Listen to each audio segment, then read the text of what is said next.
I never get this right. Where's the city manager?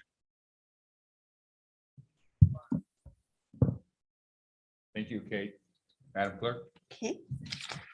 I'll take the roll.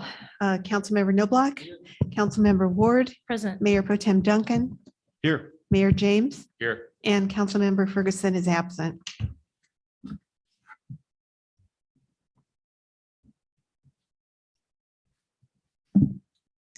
So there's no speakers this evening. So there is a closed session for items on the agenda. If you'd like to recess to that.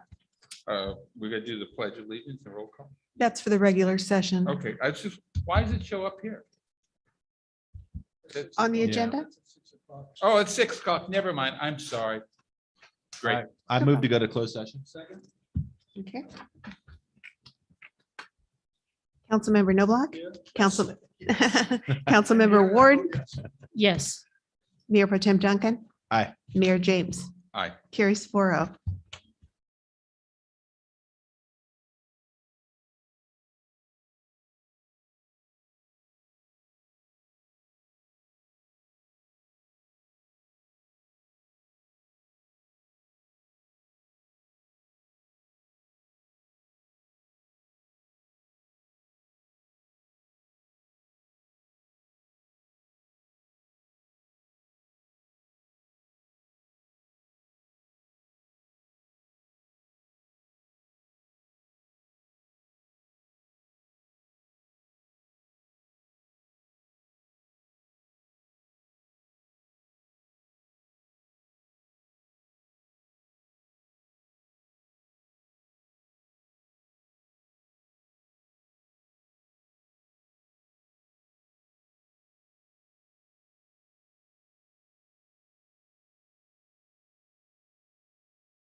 First item on the agenda is invocation, but I don't think we have anyone this evening. No? Okay. Pledge of Allegiance. Pledge allegiance. Captain Benfield, will you lead us in the Pledge of Allegiance, please?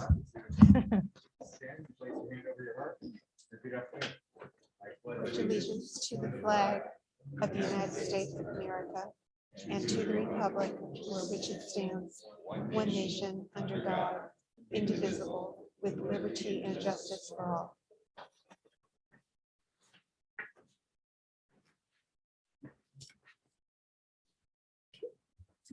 The first item on the agenda is a presentation of proclamation to Tony Cappa in honor of his 100th birthday.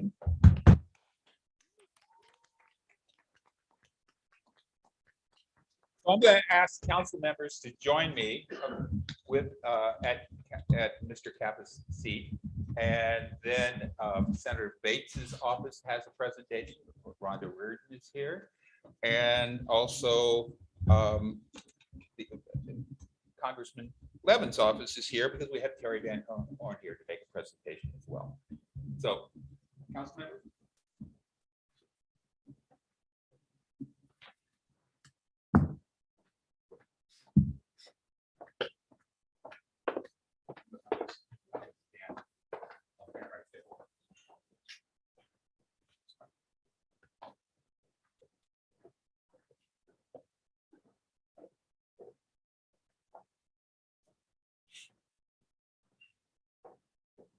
So many people will say that Mr. Cappa is here to be honored tonight, but I would disagree with that. We're honored to have him here this evening.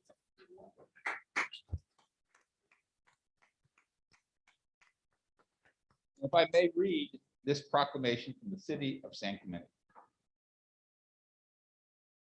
Whereas PFC Anthony Tony Cappa, United States Marine Corps, was born on February 7th, 1922 in Inglewood, California. And whereas Tony started his career working for Douglas Aircraft in Long Beach. And whereas Tony trained at Camp Elliott as a machine gunner and ammunition handler.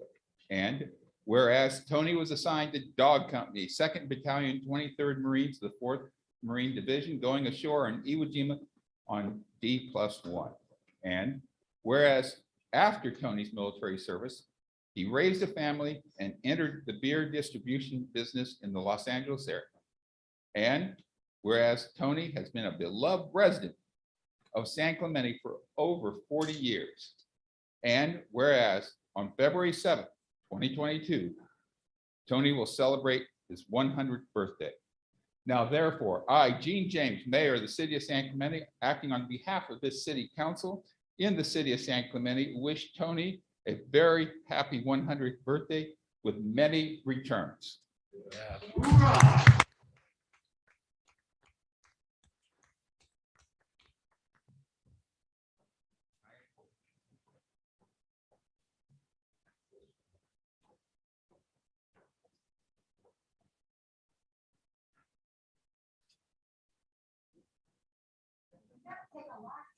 Anyone else? I'll get it to you. I'll let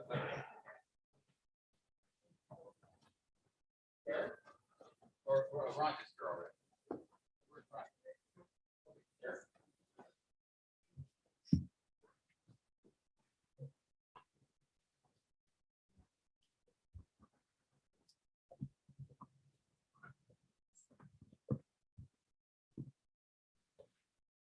Good evening, Mayor James, Mayor Pro Tem Duncan, Councilmember Ward, Councilmember Ferguson, and Councilmember Noblock.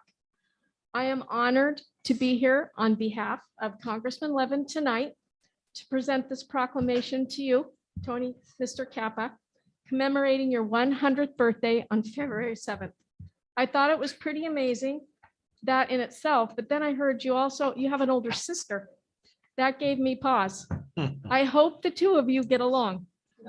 The congressman was happy to have met you at the 75th anniversary commemoration of the Battle of Iwo Jima held at Camp Pendleton in February of 2020.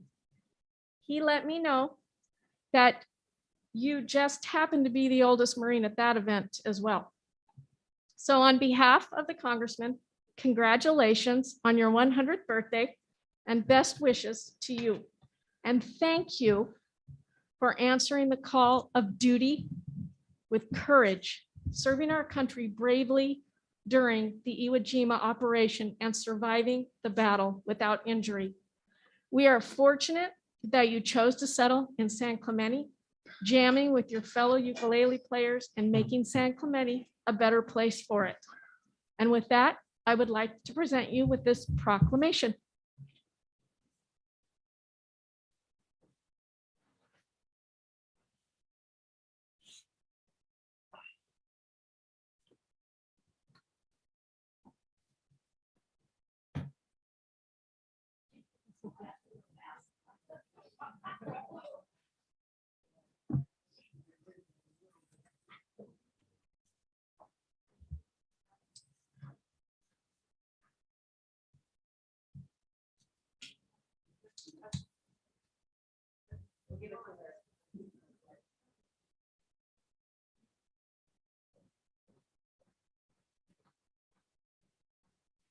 Good evening, ladies and gentlemen, Mrs. Ward, Councilmember Knobloch, our wonderful first responder sitting up there. The other one's back here, Rob. Thank you very much. And we have, don't tell me, Chris Duncan, our Mayor Gene James. And where is, don't we have another one? No, that's it, Laura. Yeah, I haven't seen Laura. Anyways, we're here to honor you, Anthony. So I'm going to take this off for just a minute. Okay, I promise I won't let anything go your direction. All right. Senator Bates really wished that she could be here tonight. As a matter of fact, we had a discussion this morning and she said, "What are you doing tonight?" I said, "Well, unless you want to do it or unless you can do it, I am going to wish a happy birthday to a gentleman by the name of Anthony Tony Cappa. Is the former U.S. Marine Corps, and you fought in Iwo Jima, and so you are to be honored and to be held in high regard." And she said, "Well, how come I didn't know about that, Rhonda?" And I said, "Well, Senator, we didn't think that you'd be able to go, but if you would like to go, I'll be happy to take you." She said, "Well, I can't go." I said, "See, did y'all get that? See, she took me on it. She strung me along and then she said, "Well, but I can't go." So anyhow, on behalf of Senator Bates, I'm going to read to you our best wishes and our gratitude for all that you have done, sir. And you are 99. He corrected me when I met him. 99 and 363 days. Is that right? Because your birthday is soon? Yes. Okay. Nothing like being exact, right? So Anthony Tony Cappa, United States Marine Corps, in recognition of your honorable service during World War II while serving in the United States Marine Corps, surviving 2 Iwo Jima invasion operations as a machine gunner and ammunition handler, is to be praised and nothing short of a miracle. Your sacrifice, courage, and willingness to serve our nation are to be applauded for advancing the universal hope of freedom and liberty for all. We pay special tribute to you for your wartime military service and dedication to our country. And on your 100th birthday, we are all so delighted and honored to be with you. So thank you very much. With heartfelt gratitude, signed Senator Patricia C. Bates.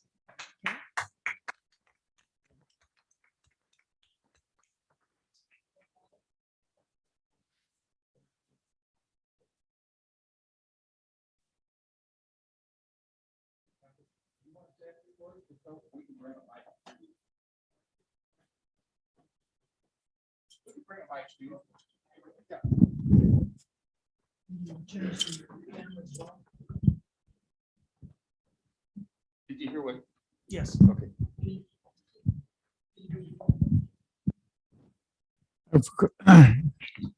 We're gonna capture this. Okay.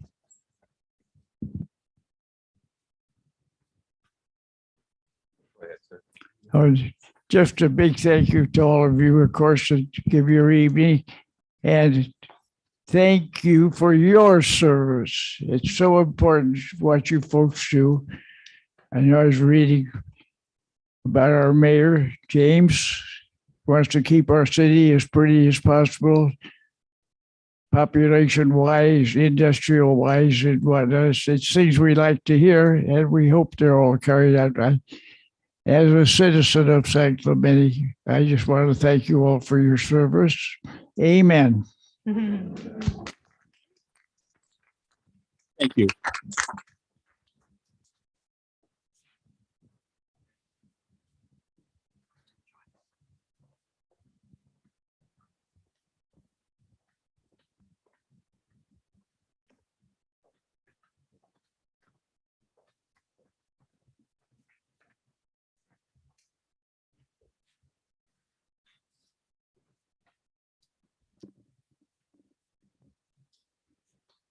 Madam Clerk. Yes, the next item on the agenda is the homeless issue, and there are 2 speaker cards.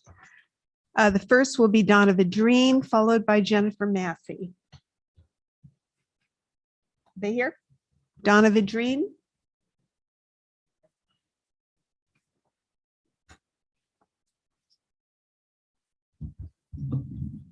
My name is Donna Vidrine, and I just have a few comments to make for homeless update tonight.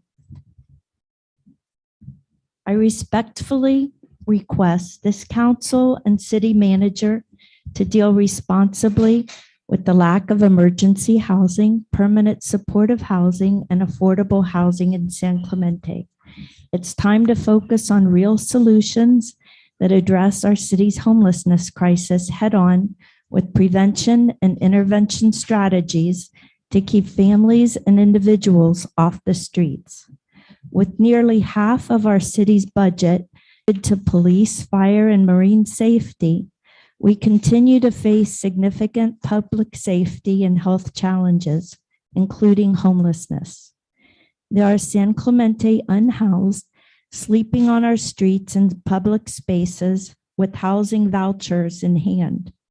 Some just need a room to sleep in and access to a bathroom, kitchen, their case manager or service outreach worker to transition from sleeping on the streets to stable housing. Speak to our San Clemente unhoused voucher holders or ask for a report from city staff who work with outreach services about the challenges those sleeping on the streets in San Clemente face when trying to secure an apartment with a voucher. I respectfully request you as our elected city leadership to aggressively pursue and facilitate the building of affordable, supportive, and emergency housing in our city. Emergency housing for those sleeping on our streets, exposed to the elements and criminal activity, including seniors, veterans, and those with disabilities. Permanent supportive housing for those who will need support to be successful, including access to health care, mental health, and addiction services. People are literally dying on the streets unhoused. Please act now. Thank you for your time and attention. Thank you.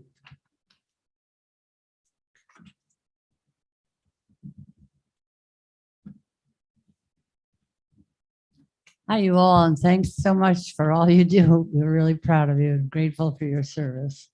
And I can't speak nearly as eloquently as Donna. She is the kingpin here who has all the best ideas. But I'd just like to say that excuse me, we've had many very cold nights this winter, many also rainy and windy. And what do our council think of, what do you, our council, think of on those cold, windy, rainy, cold nights? What I think of are our homeless and how they must be suffering while I guiltily turn my heat on. I know many San Clemente citizens are churchgoers. Have they been in touch with you with ideas of what San Clemente can and should do? there's been wonderful council support on the e-bike issue. Can you now turn your efforts into helping those who need our help the most? Our homeless, San Clemente's homeless. Thank you.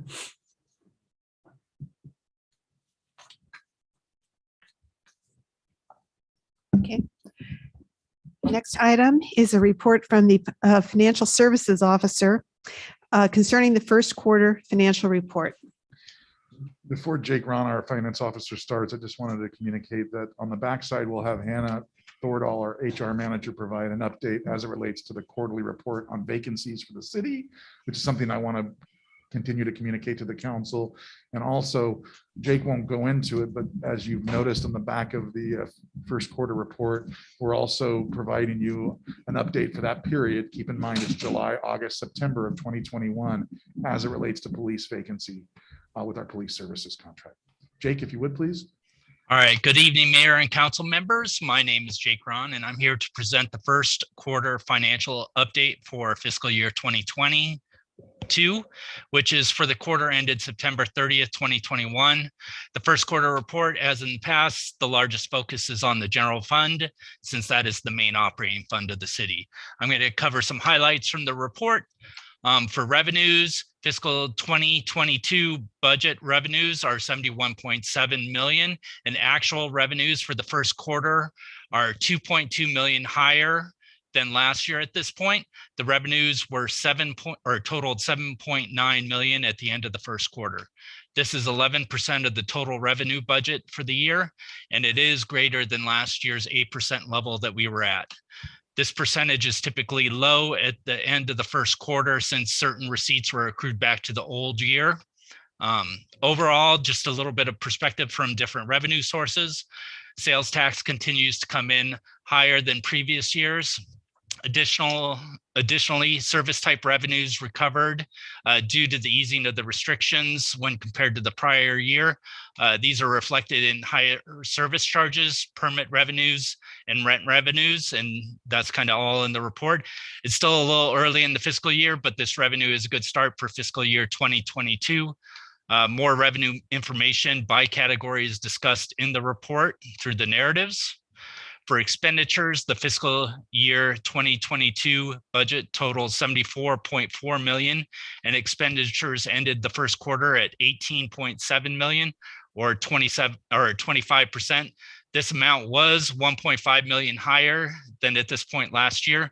The increase is due to multiple items. It includes both the police and fire contract increases are reflected, and you can kind of see that in the department area from the previous year. Additionally, the one-time UAL payments starting on the pension plan can be seen by comparing the benefit category to the prior year amount. And other changes from the prior year are mostly due to staffing changes and service level increases resulting from the lower restrictions. And again, that kind of tied into the revenue increases on the other side. Overall, the expenditures are in line with expectations at this point. Additional expenditure information is also included in the report. And as Eric mentioned, a part of the report, we added the summary of police contract vacancies and overtime reporting. Just kind of a quick little thing. Essentially, it shows that overtime is being used to offset any vacancy hours under the OCSD contract. And essentially, from a net standpoint, the contract is on track for this year.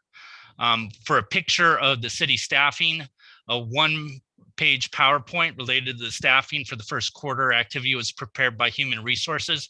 Hannah, who is the Human Resources Manager, is available to discuss any numbers for recruitments, positions filled in open positions, and I believe that's available for the city clerk or Cade to bring up that PowerPoint page.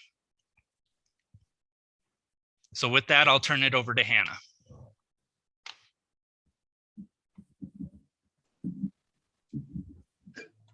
Hey, good evening. Can you hear me okay? Jan, thank you. Okay, thank you. Sorry, I don't have video. My camera's on, so that's okay. So as everybody mentioned, Eric and Jake, this information is being provided to council just to kind of keep you informed on a quarterly basis of the vacancies that we are managing within our full-time workforce. You can see this is for, Jake mentioned as well, just the first quarter activity for July through September. We have opened 9 recruitments.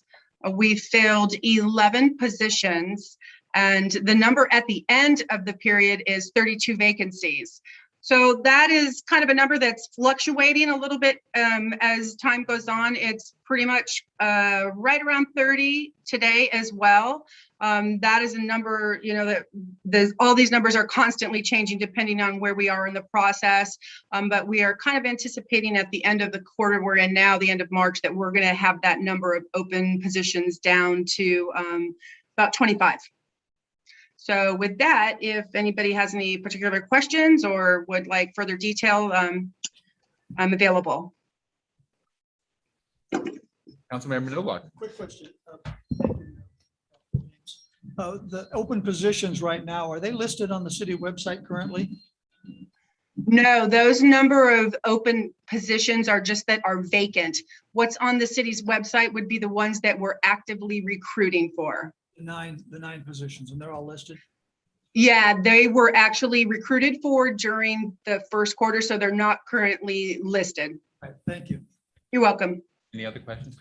I have one. Is there any department where there are an inordinate number of open positions?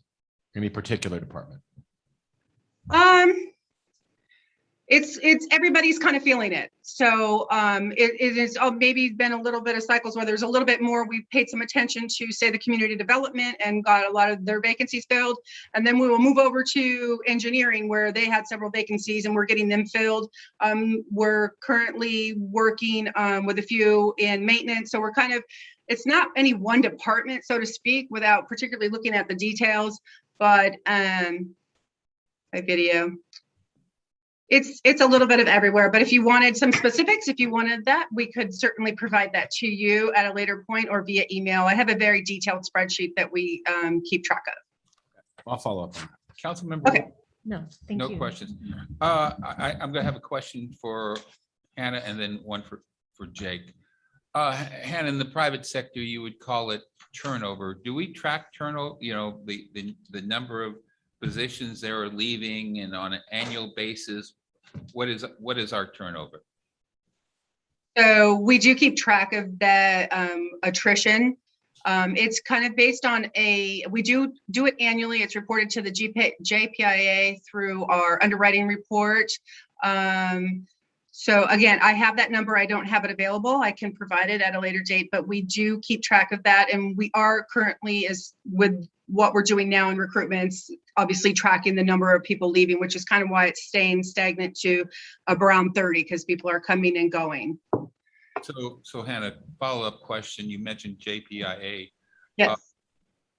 So it sounds like the JPIA is a central repository of public agencies who they actually track public agencies, the amount of number of jobs they're turning over and everything.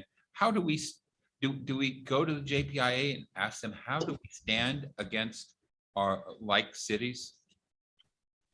Potentially we could. It's the information is provided as part of the underwriting process. It goes to the insurers that underwrite the losses for the pool, the pool. So it's probably data we would be able to obtain if you were interested. I would be. Okay. Jake, I have a question for you, and I'm jotting one note here. So we're paying down our $49 million in unfunded liability? Yeah, as you know, we've taken the 3-2-1 plan, or the 3-2-1 strategy plan, and council approved that. So we've made the $2 million pay down, which is, I'll call it the 2 portion of the 3-2-1 plan. And I'm hoping to, at some point, bring something else back to make additional appropriations so we can continue that pay down as part of the 3-2-1 plan. Totally unrelated to the city, but on my cell phone, I have us.debt.org. And today, the federal government went over $30 trillion in debt. So let's try to be different than the federal government. The 30 trillion, we'll never pay that off. Well, Um, unlike the federal government, we have to balance our budget. Exactly. We can't print money. City manager, That's all we have to report on, sir, unless there's any other questions from the council. city clerk. Yes. Okay, members of the audience who wish to address council on matters that are within the jurisdiction of the city of San Clemente, but not separately listed on the agenda, may do so during the oral communications portion of the meeting. Speakers may address council once during either oral communications part 1 or part 2. A total time limitation of 30 minutes is allocated for oral communications part 1, with each speaker being allotted 3 minutes in which to give his or her presentation. We do have some cards, so I'll Please. name 3 at a time. Chad Kroger, PT Parr, and Amanda Kitania. Mr. Kroger, welcome again to San Clemente. What up, Mayor? Good to see you. So you guys might not know from my steezy look, but I like to participate in a leisurely sport known as golf. And a lot of people think that golf is for like bougie tight asses, but once you get a taste for the green, you know that this is far from the case. Golf offers a dank respite for the common man or female, and nothing boosts the stoke more than shotgunning a Michelob Ultra and bombing the fairway with your boys. Eckhart Tolle refers to this particular kind of stoke as presence, which is why my dog JT and I were so disheartened to hear that you have boned the good people of OC out of the dankest tee on the San Clemente Municipal Golf Course, hole number 16, which inertia.com ranked as the second sickest, most affordable golf course in SoCal. And according to our sources, a schmoll asked you to relocate the tee to a different location so that his house is no longer in striking distance of golf balls. And because of that, the tee no longer has ocean views, which destroys the whole point of the hole. And I've heard from numerous upstanding citizens that their stoke has been so diminished by this change that many of them have said that without this epic view, they find themselves ruminating on things like the economy, which is not good. On top of that, this guy's house is nearly impossible to hit. And now with the new location, it's actually even easier to hit. So yeah, it's just a classic case of karmic retribution. It's honestly like one of those of Henry stories. So council, we ask you to reverse this decision ASAP. It's having detrimental effects on the stoke of the golfers of this city. Also, Kelly Slater plays this golf course. Thank you. Thank you.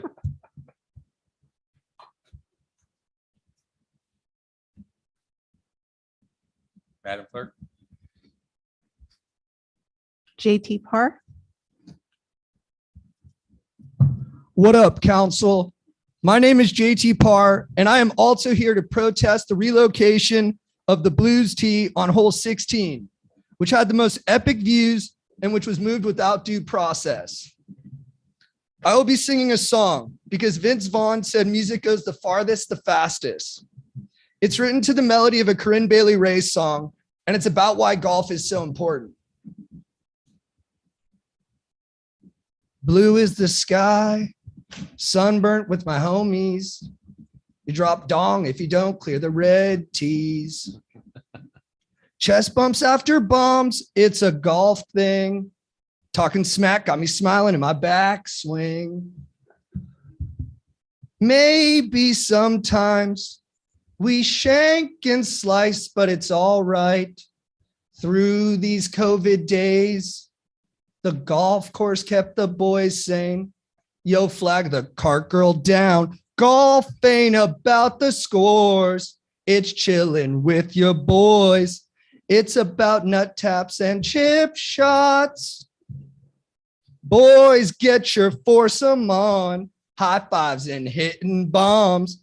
Let's hit the half house for hot dogs.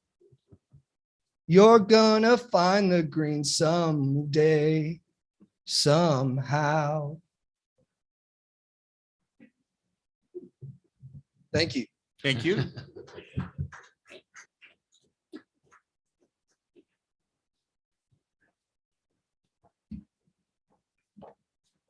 Hello, council members. I have a presentation. I hope it could be keyed up. This is just a continuation of the last one, presentation that I did. No Amazon in San Clemente. Next slide, please. At the last meeting, there are 3 pending plans: landscape detail review, site plan permit, and architectural permit. One plan under review, the ENG Com Industrial. And next slide, please.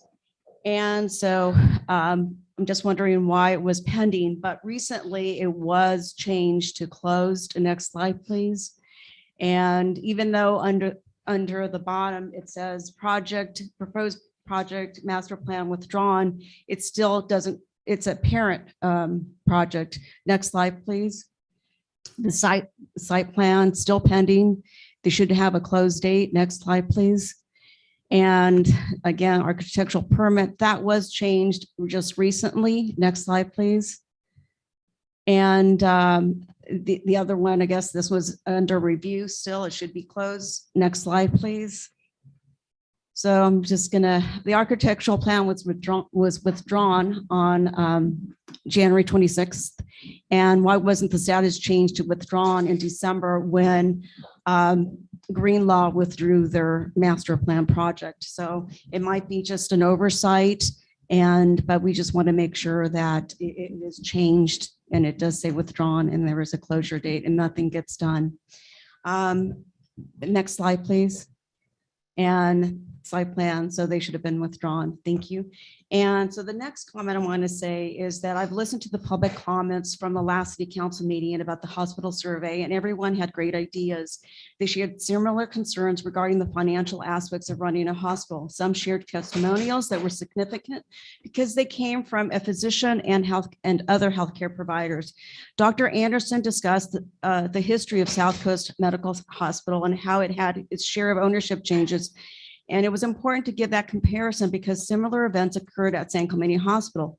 Businesses, which is a hospital, at the end of the day, will look to past competitors to understand the market of that region. They use this history to guide their decisions and determine whether that market would be profitable. If 2 other hospitals could not achieve financial stability, how much more financial support would be necessary to counteract the deficiency of the market? One person said they urged the council to be sensible and realistic. In other words, to be pragmatic like a business. Ultimately, people mentioned that it was a quality of life issue, and ultimately our positions and ideas should not be belittled when we're providing important considerations to understand the realistic challenges of providing the best care possible. There is nothing wrong with that. And I want to thank Councilmember Noblock for always standing up for the public rights of free speech. 3 minutes are up. Thank you. City manager, could we address those clerical, those administrative oversights tomorrow? Absolutely. I believe in many of the slides, the bottom, the status shows withdrawn, but I'll double check to make sure that it is withdrawn. So there's no issue there. Thank you. Okay, next speakers will be R. Martin, Mike, no last name. And I have one card with no name on it. So whoever that is.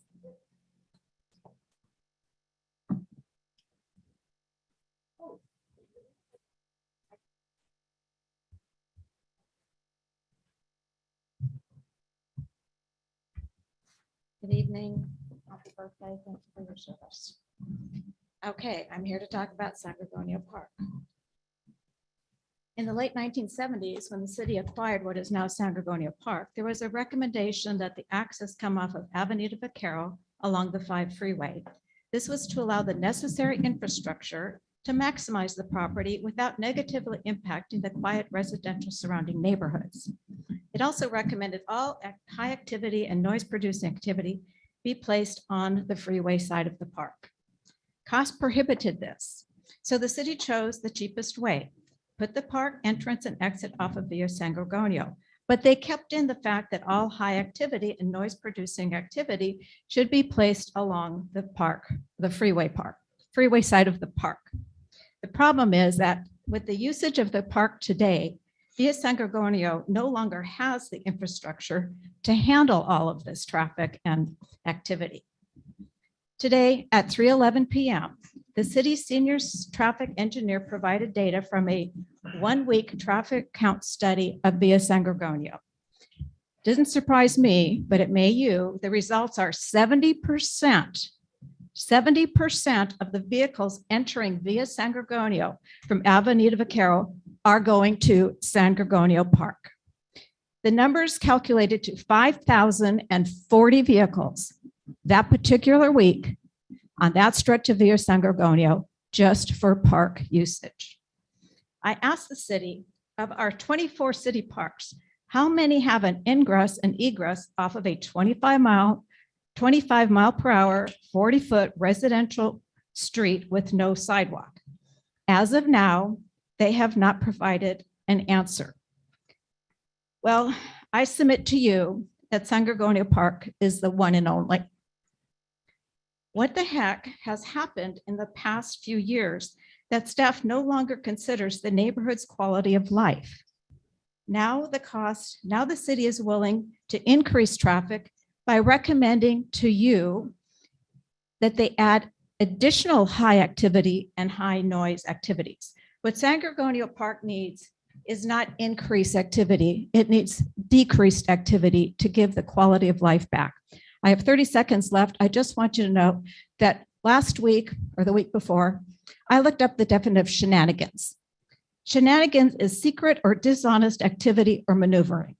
I find appalling and disgraceful that San Clemente has a sitting council member who referred to the public expressing their views on city issues on January the 18th, 2022 as shenanigans. Thank you for your time.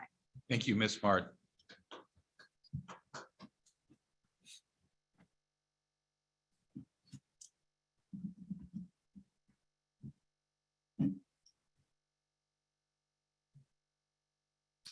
City Council, thank you for the opportunity.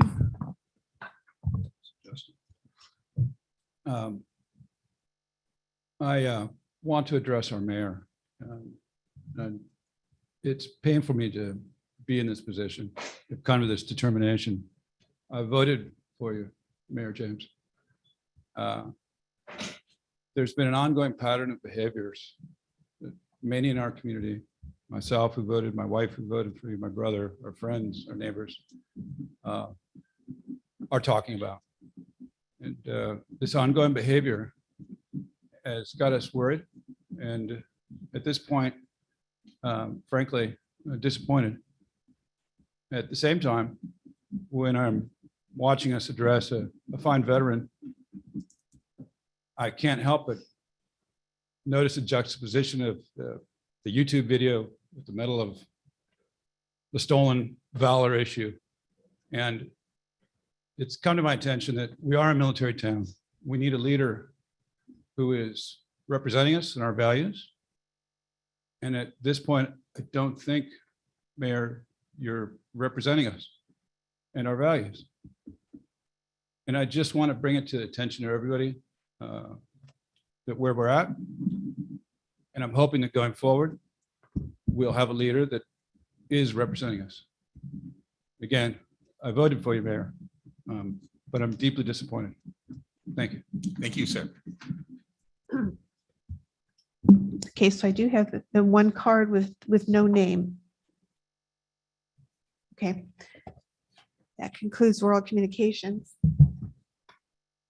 We have a motion to waive reading in full of all resolutions and So ordinances. moved. Second. Motion by Ward, second by Noblock. Councilmember Noblock. Aye. Councilmember Ward. Aye. Mayor Pro Tem Duncan. Aye. Mayor James. Aye. And Councilmember Ferguson is absent. That carries 4-0. Are there any items to be added to the agenda? Council members? None? Closed session report, city attorney. Thanks, Madam Clerk. There was no reportable action taken tonight. Okay.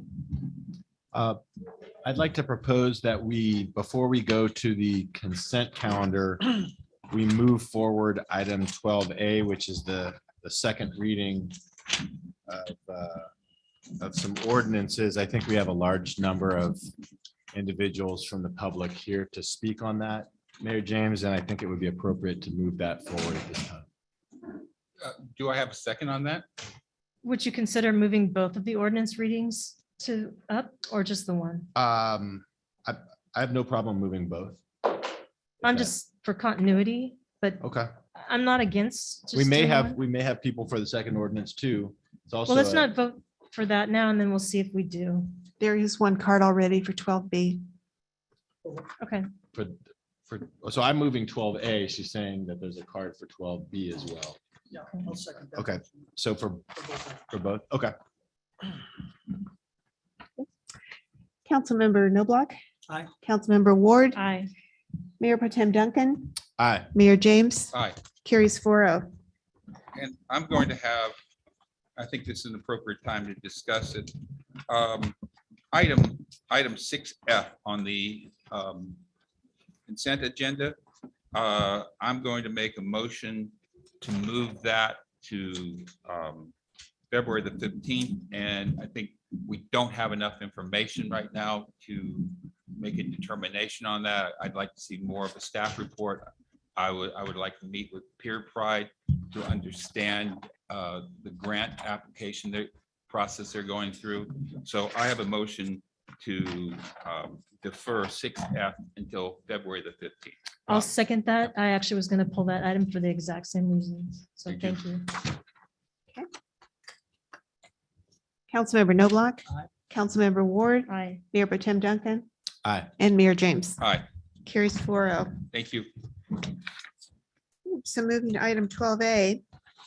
This is ordinance number 1722, the second reading, shopping carts and publicly stored property. And we do have a number of cards. Do you want to hear them now or? Please. Okay. The first three speakers are Donovan Dream, Jennifer Massey, and Judy Jones.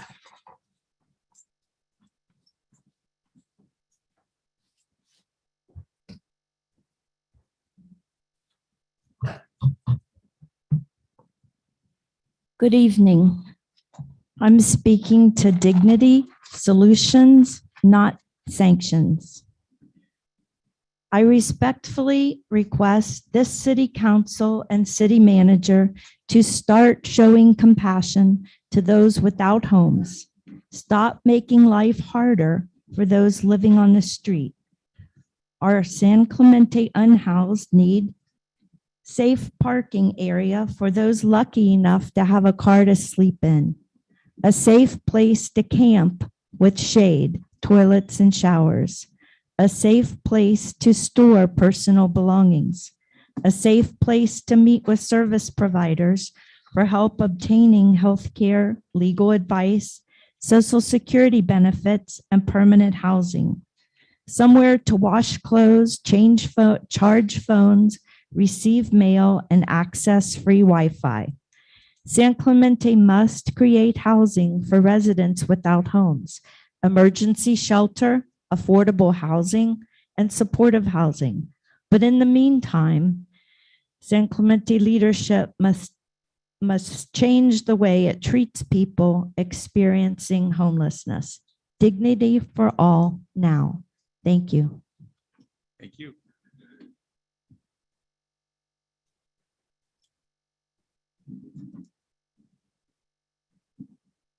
Do you city council members have thoughts on how and where our homeless can store their possessions?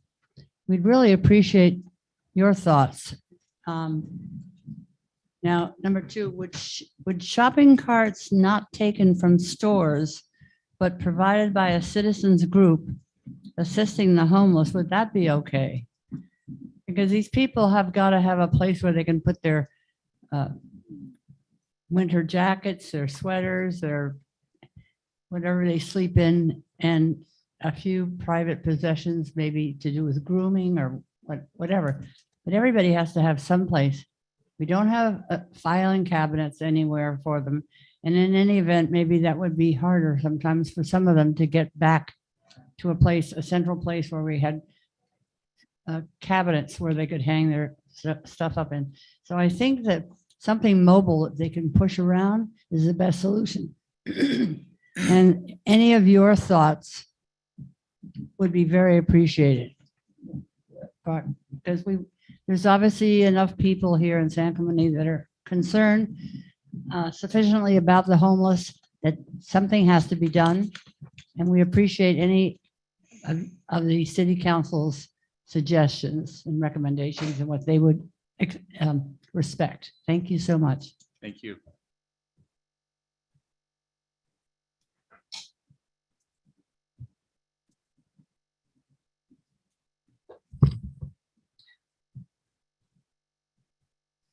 Good evening, City Council. Good evening, City Council members. I'm Judy Jones, a 26-year active resident of San Clemente. And I agree with Jiffy on some things about they need some place to have their belongings. I would urge some modifications to the ordinance number 1722 regarding the shopping carts and personal property. And I'd also like to propose something that might save San Clemente some money. My understanding of the ordinance is for shopping carts, California law prohibits unauthorized removal and possession of shopping carts. So San Clemente does feel they should include it in the municipal code. For personal property, this ordinance adds a new section to the municipal code regarding personal property storage on both critical infrastructure property and property owned or operated by the city. Modifications are proposed for pre-removal notice, post-removal notice, storage and retrieval based on essential and non-essential property definitions. These changes are intended to reduce public nuisance, health hazards, safety hazards, cost of doing business, unsanitary conditions, injury to personal property, and probably a few more that I haven't listed. They also include personal property storage. They also reduce personal property storage places and eliminate the shopping cart storage solution. And where is the funding and the cost benefit of this proposal? Regarding the personal property removal, this ordinance reminds me of the ruling that we cannot arrest homeless people when we have no place to take them. So we should not remove property when we have no place to put the property so that it can be stored long-term and easily accessed 24/7. We need to find a storage solution. There is existing storage that is not permanent and not accessible except during business hours, can be modified or incorporated into supportive housing. Having accessible permanent storage would eliminate the problems of personal property storage and reduce the need for the shopping carts. The ordinance identifies enforcement personnel, and it does not estimate the cost of the enforcement personnel. So it's not taking into account the firefighters, police officers, park rangers, marine safety staff, city employees, and they are being taken away from their more critical jobs relating to public safety. A storage solution may require a supervisor for maintenance and control, but not the skills of our public safety officers. Since the ordinance did not identify the costs and complaints about removing Jones. carts. Okay. Thank you, Ms. Jones. Your time is up. Well, I thank you, and I hope that you will Thank you. consider this. Thank you. Okay, the next card says permanent housing Del Mar campers, but there's no name. Followed by Stuart Anderson, followed by Kent Doss. So is someone Dr. Anderson. claiming the card that just says permanent housing Del Mar campers? Mayor, can you instruct them to line up on the wall, the three, so that we can get through the public comments? Yes. Thank you.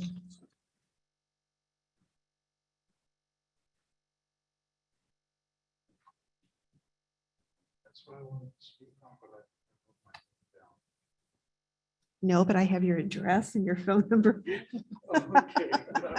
Okay. Go ahead. Okay. All right.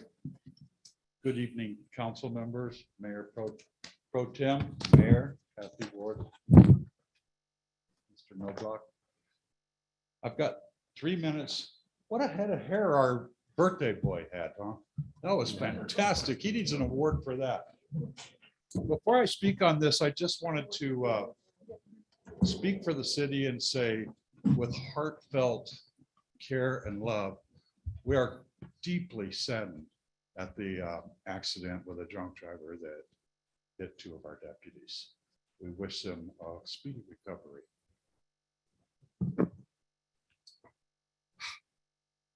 Harm's way all the time, and then just to have a drunk driver. The shopping carts, I did a little research on that. You know, I'm in the canyons quite a bit, and it's littered with shopping carts, littered with them.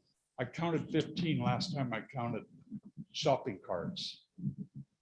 What I found out was the grocery stores spend $500 approximately per cart. Okay, per capita, annually, each grocery store spends between $8,000 and $10,000 replacing shopping carts. Now, it's always nice to see somebody with a shopping cart going down the street with all their belongings, but that's on the shoulders of grocery stores.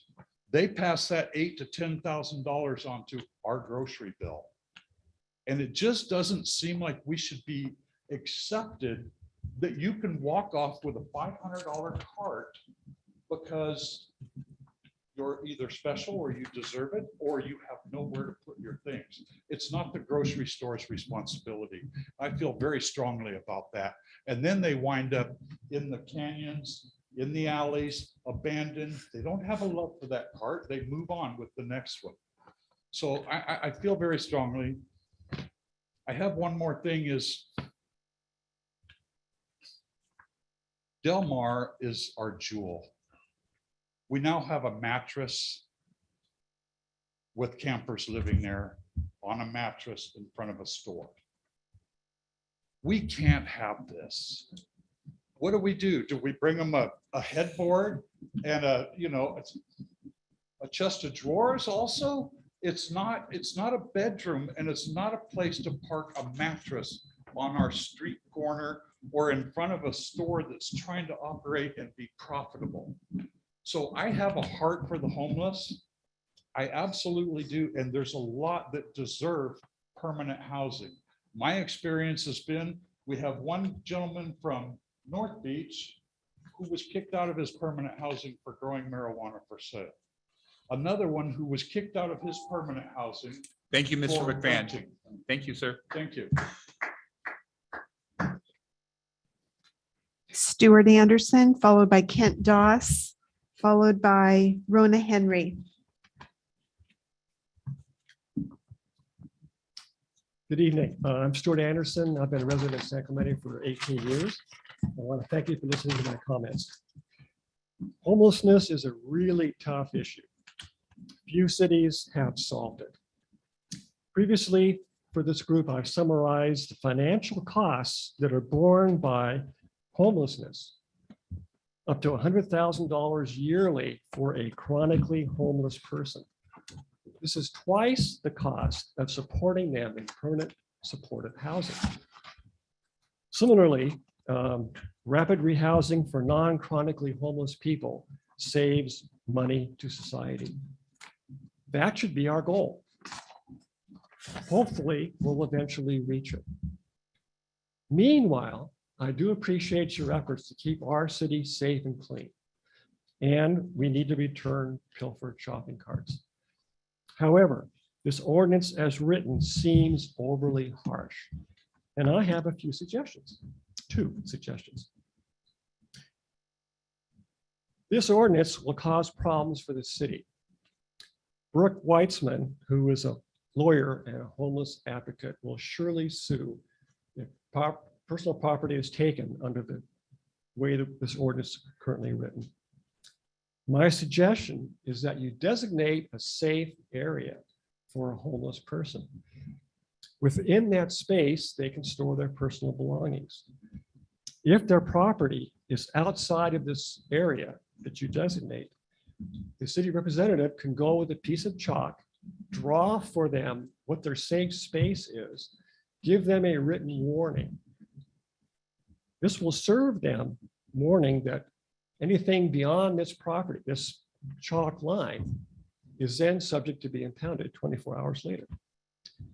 Regarding the shopping carts, you can buy a beach wagon about 33 inches long for $80.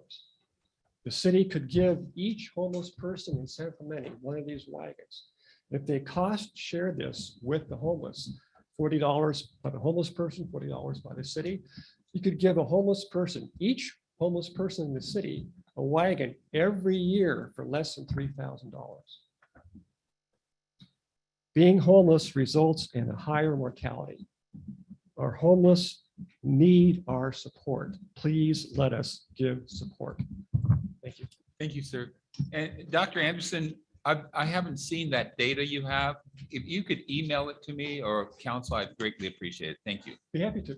Thank you, sir.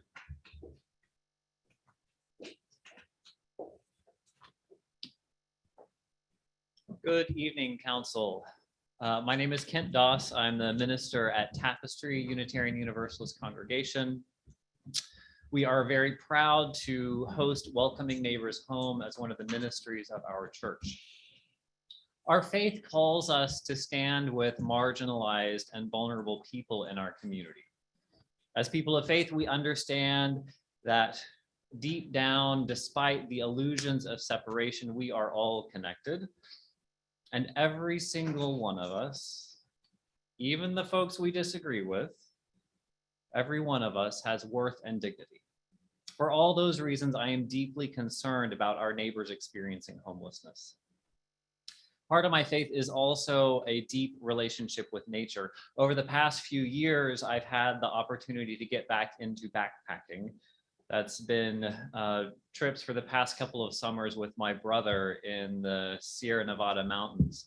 For a week or two, we've lived with only what we could carry on our backs, our tent, sleeping bag, our clothes, our food. And it's exhilarating to live with minimal resources and much closer relationship to nature.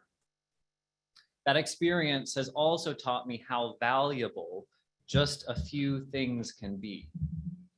For a backpacking trip, I plan weeks, maybe months in advance, selecting bedding and tents and shoes and clothes and food, and I carefully pack what I've collected in my bag and I repack it until I get it all just right.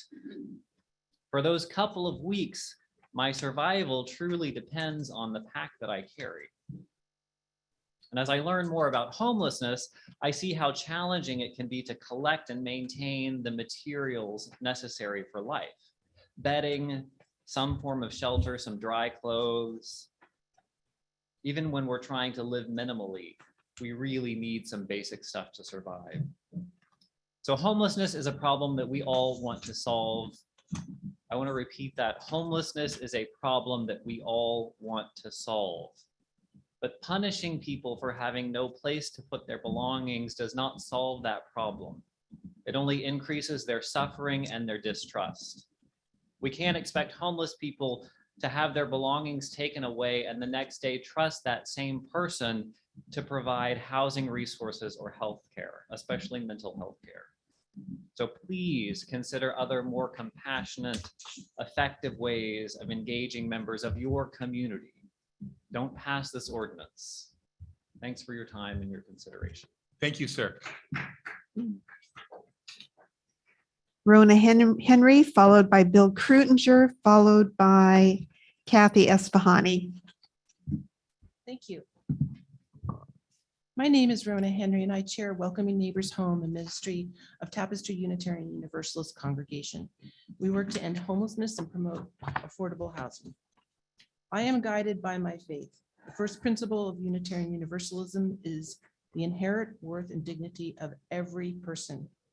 The first time I read this principle, it resonated with me because of a life lesson my father shared with me as he reflected on his long career teaching college. He said, I tried to make sure that I never took anyone's dignity away because that's all people have. I believe it is the sacred duty of elected officials to ensure that everyone's dignity is maintained. How? Before you make a decision, think about how you would want to be treated if you were in a similar situation. Remember, there but for the grace of God go we. The ordinance that you are considering reminds me of times when I used to travel regularly to China for work for 2 weeks at a time. I had to take a huge suitcase because I had no time to do laundry while there, and a big carry-on bag full of work materials and a backpack. I recall what a hassle it was to maneuver all my bags in and out of the restroom and trying to get food at the airport. I would have really valued having a storage locker to stow my bags away while I waited for hours at the airport. But at least I didn't have to worry about getting a citation. I expect elected officials and city staff to show compassion and creativity when addressing the issue of homelessness. Rather than spending time figuring out how to be punitive, I expect you to come up with win-win solutions. I used to live in central New Jersey, and while that region had many people without a fixed abode, they were not out on the streets. We didn't see them because their needs were being addressed through Homefront, a nonprofit service provider that utilized government, corporate, and individual contributions to provide an array of services to those without homes. Besides emergency and transitional home housing, often in the form of motel rooms, they work to get people into permanent housing.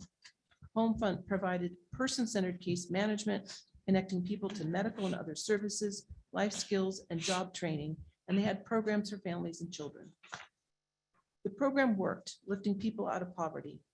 This is the kind of solution that is needed in San Clemente, not punitive ordinances. Please be compassionate, be creative, and be bold as you fulfill your moral duty to uphold the dignity of every person. Thank you. I have some handouts for the council, if I can leave it here for the, thank you.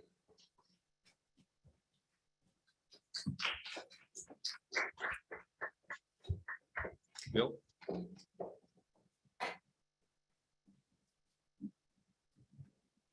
And, Madam Clerk, Yes. after the last speaker, do we have any other cards? Let's see, with Bill, we have two more after him. And who's the two? Kathy Esfahani and Rick Leffler. Thank you. Go ahead, Bill. Mayor James, council members Duncan, Noblock, and Ward. This ordinance, it goes a bit too far. And I remember when you guys were deliberating it earlier, Mayor Pro Tem Duncan, you had some concerns about, if I recall, like what would be considered like an exigent circumstance, right? Some of these things are by nature very subjective. And I mean, for one thing, I'm not aware of anyone's possessions being in the way of like a fire hydrant or an exit and causing any trouble. If it was, I don't think there would be any issue if anyone moved that stuff to take care of whatever the emergency was. And I really think this exposes the city to lawsuits. And I understand there's a settlement already being negotiated. And this really pushes that really in the wrong direction. And yeah, I hope also that you guys will not conduct this second reading. Maybe send it back to the drawing board and try to come up with something that's a little bit less onerous in the future. Thank you. Thank you, Bill.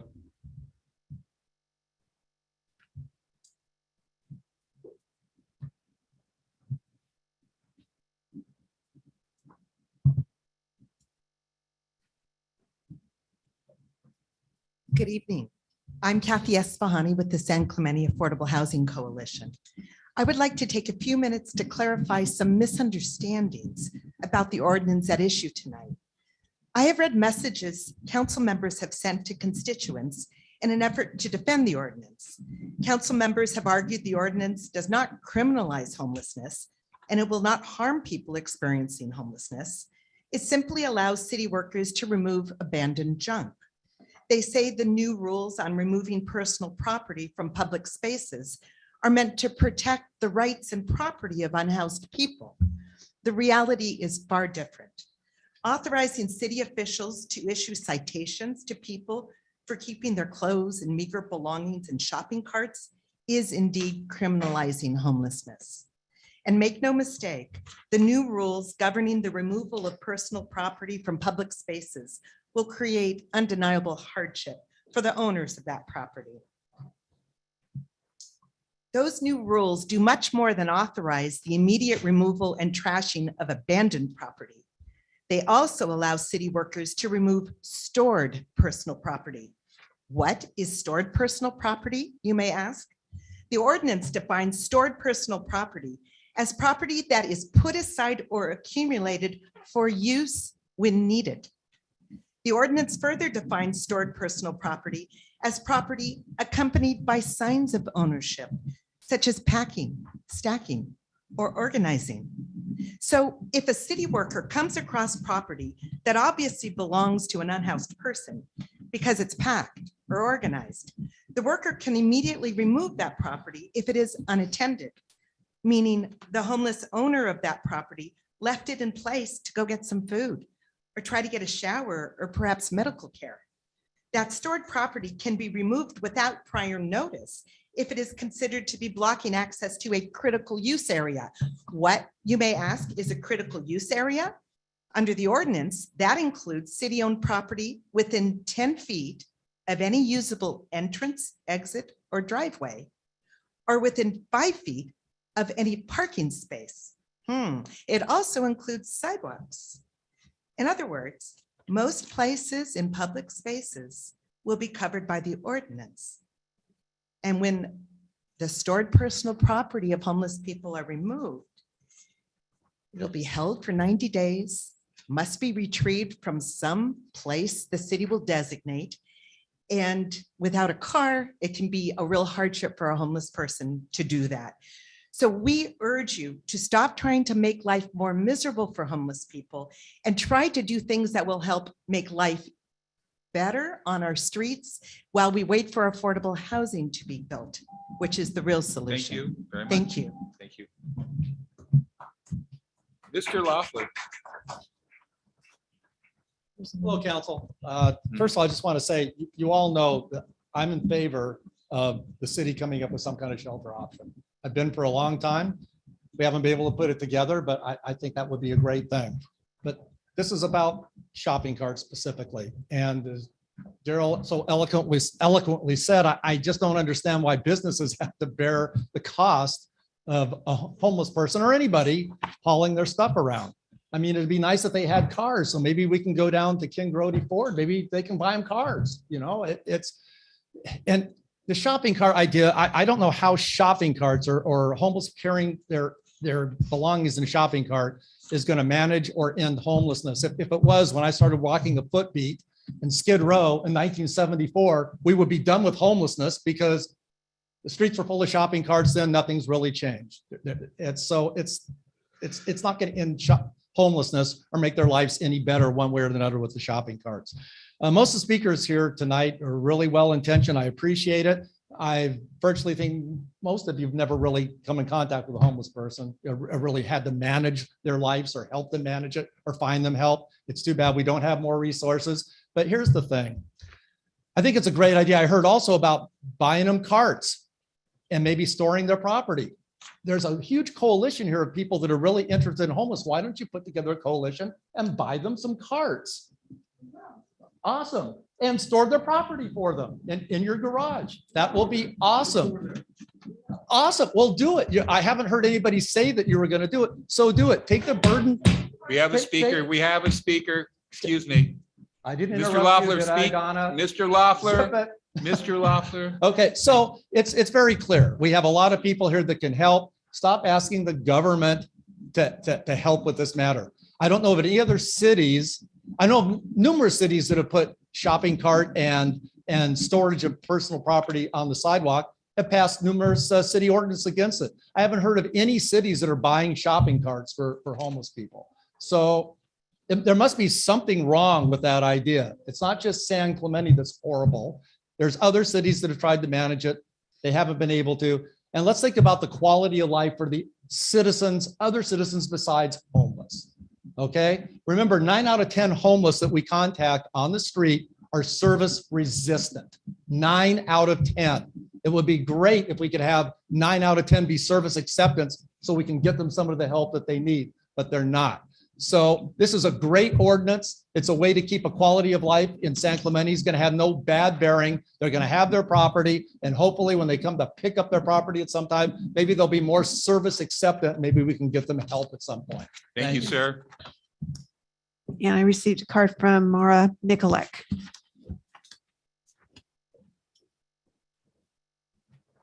Yes, but I can't hold it the whole time. Hi. Hello, council persons and staff. It's been, I'm Maura Mikulek. I live in Capistrano Beach and I'm a lifelong resident of San Clemente and Cappa Beach. Let's see. So it was about 5 months ago that people were evicted from Caltrans property down at the end of town. And as you likely know, many people there accepted services. Similarly, there are residents all around town who are homeless, who the county and city staff reach out to, who've also accepted services, some even accepting case management. So what does it mean to accept services? Some people, and I believe it was Councilman James and even a member of the Human Affairs Committee, equated accepting services with being placed. Placed where? So let me tell you what happens when people accept services. So many people in town, thanks to COVID-related funding, have been granted housing assistance in the last year, something called rapid rehousing and also vouchers that help them pay their rent. But they still live on the street because they can't locate the housing within the terms of the vouchers. And they're not getting enough support from agencies to access the housing.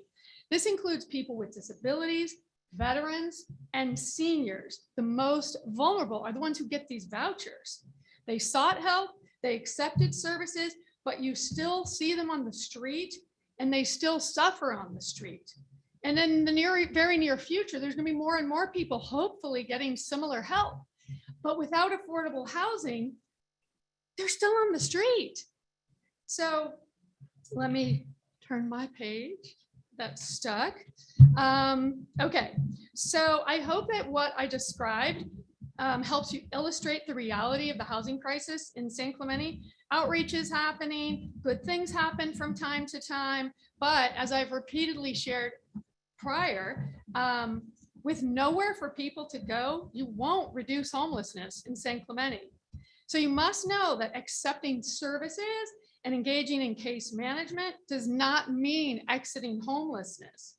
You can add all the outreach staff you want, but without affordable housing and supportive housing for those who need it, you won't get the results that you want.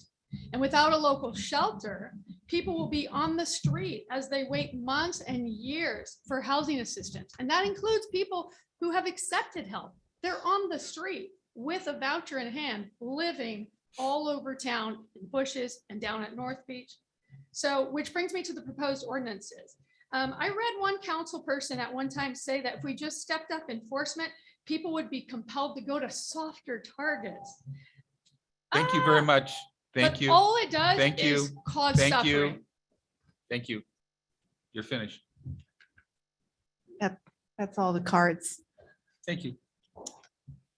Staff report? So these are just second readings. So typically Yeah, we so don't have staff report, but we're prepared to answer any questions the council may have.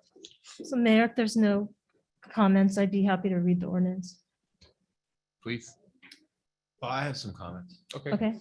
Well, first of all, I would appreciate if the city attorney could address some of the arguments that were made or the comments that were made specifically about the legality of the ordinance and provide maybe some context for why the certain provisions are in there.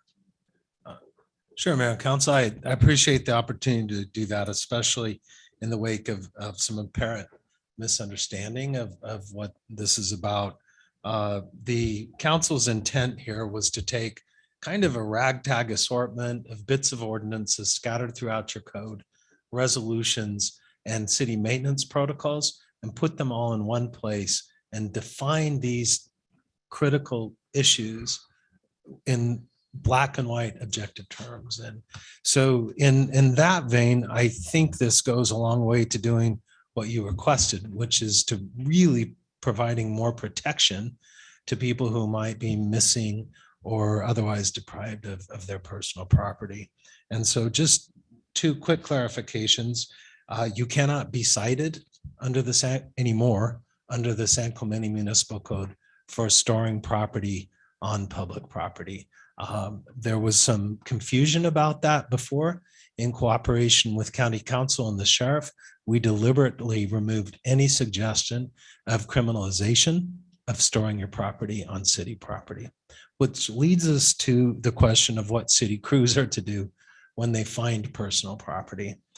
The definitional parts of this ordinance that began on page 4 have their very thorough objective definitions of those terms. What's lost and abandoned is described on page 4, and what's stored is described on pages 6 and 7. If you will, imagine with me a beanie on Monday morning in the middle of a soccer field, and a beanie on Monday morning in the perimeter of a park, folded up and stored neatly with other clothing.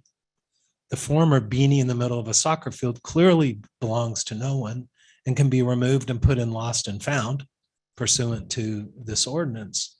The beanie in the shrubbery, by contrast, looks like it's stored under these definitions and can't be removed until 24-hour notice is posted on it. And even then, it can't go to lost and found. It has to be stored for an extended period of time with access provided as prescribed in the notice by whoever stored it there and left it there. That's it. With regard to stored property, even then, there are limitations on what the city can do.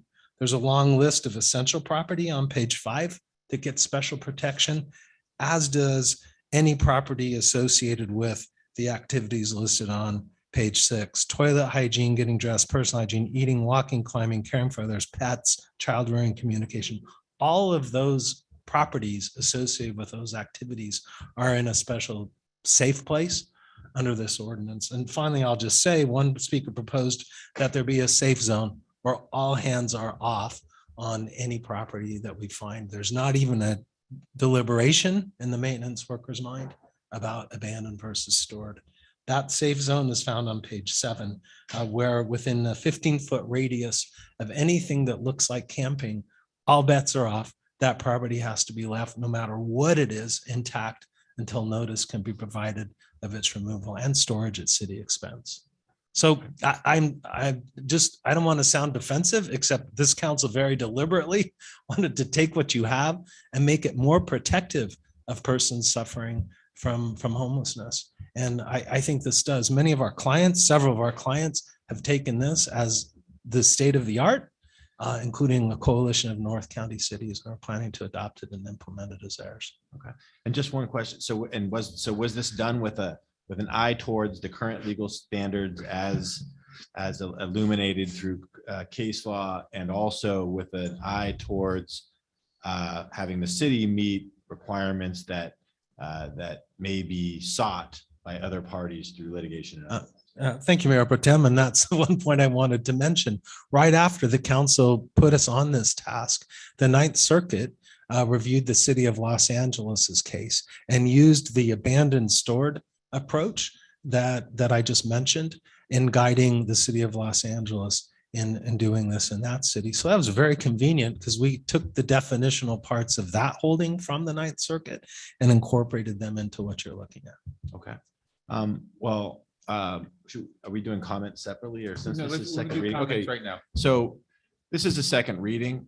So I don't think it's appropriate to get in depth. We've already been through the review of the ordinance on the first reading.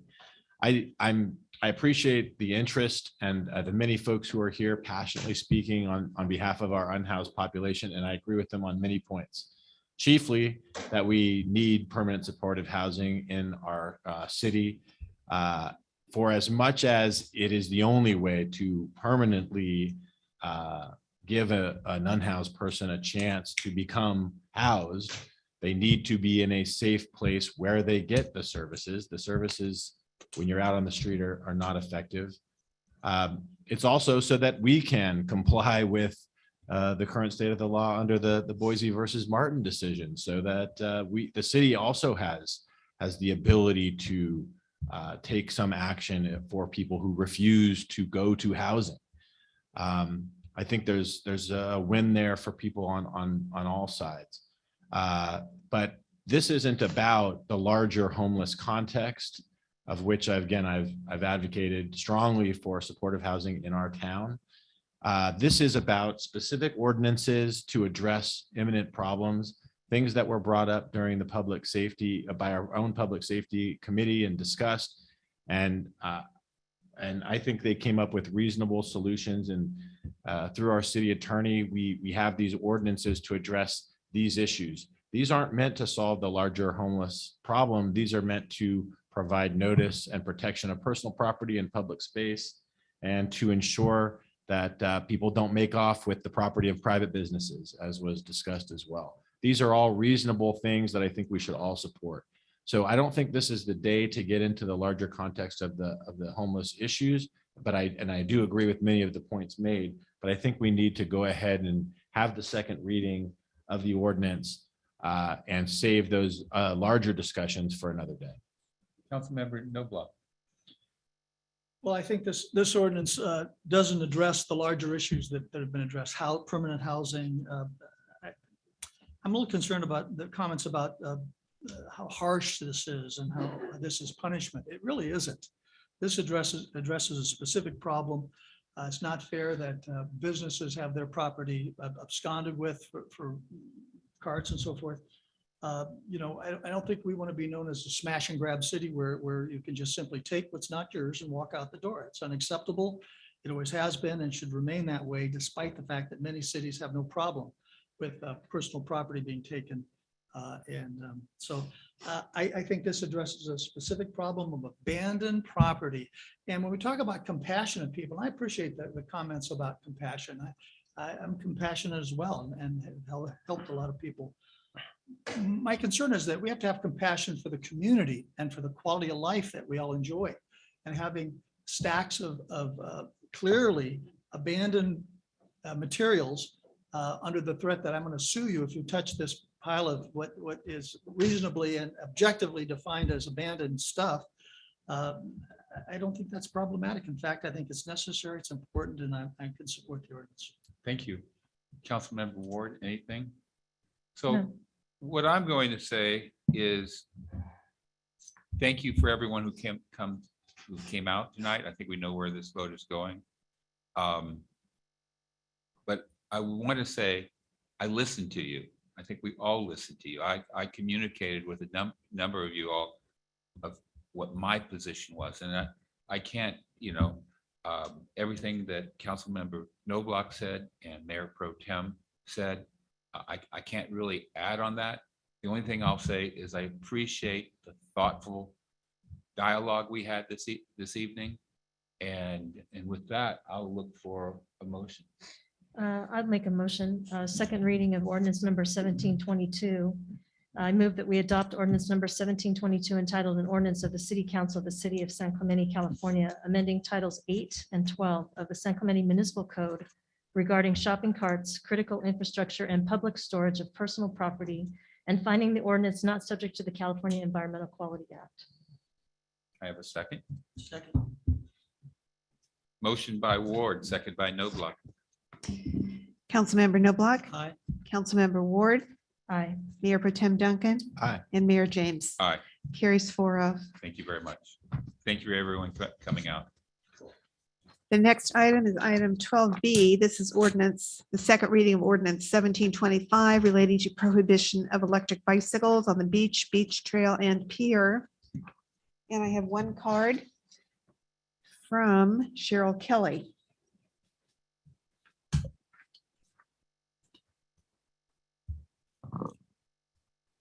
Good evening, council. Good evening. Kind of tough when you're short here. I read over the ordinance regarding the e-bikes on the beach trail, and I was pleasantly surprised. And I'm really excited that this is finally being dealt with. It's been a problem that has only gotten worse over time. And as a frequent user of the beach trail, I can't tell you how many near misses I've had from e-bikes and other kind of bikes as well. But I will say, I know the kids get kind of a bad rap for the use of the e-bikes, but I'm here to tell you, it's not just the kids. Today, I was almost run over by a fellow with a whole head of gray hair and a nice gray beard. I'm here to tell you, he wasn't 15 years old. So it's a problem, and I'm glad to see that it's finally being dealt with. The only concern that I have is how in the world are we going to enforce this?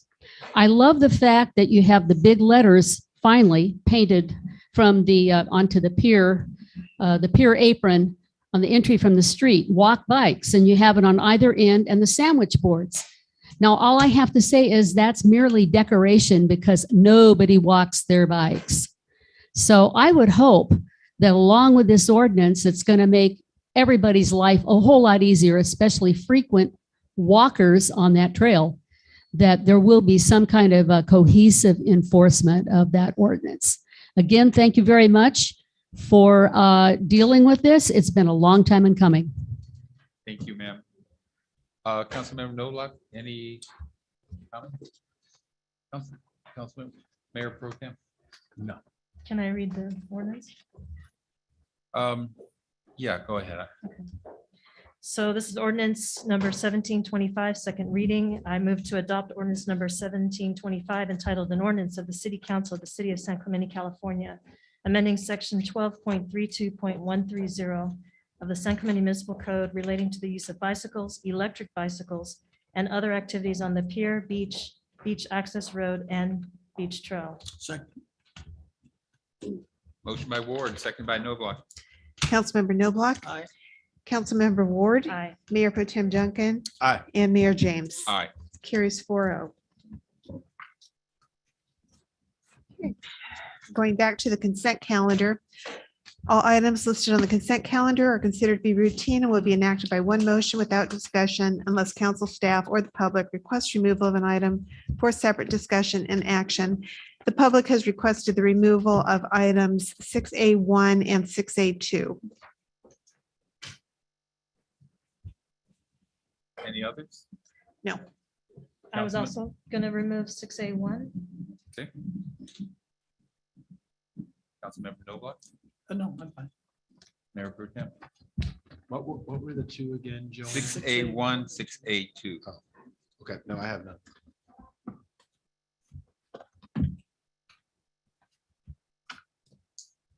Make a motion to move the balance.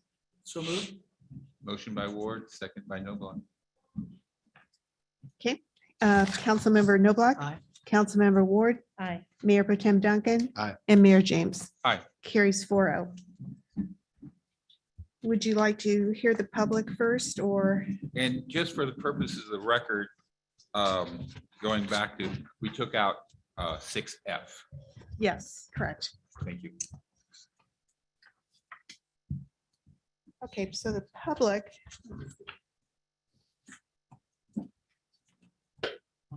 Speaking on 6A1 will be Amanda Quintanilla, and speaking on 6A2, did you want to hear them together? Yes. Will be R. Martin. Hello, council members. I just was looking at the minutes and I just want, I'm just requesting if before my public comment, it said lack capabilities, if you could just add understaffed.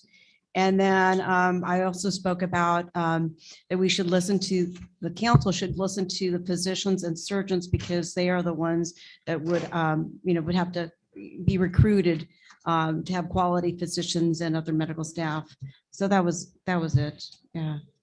Can you say that again?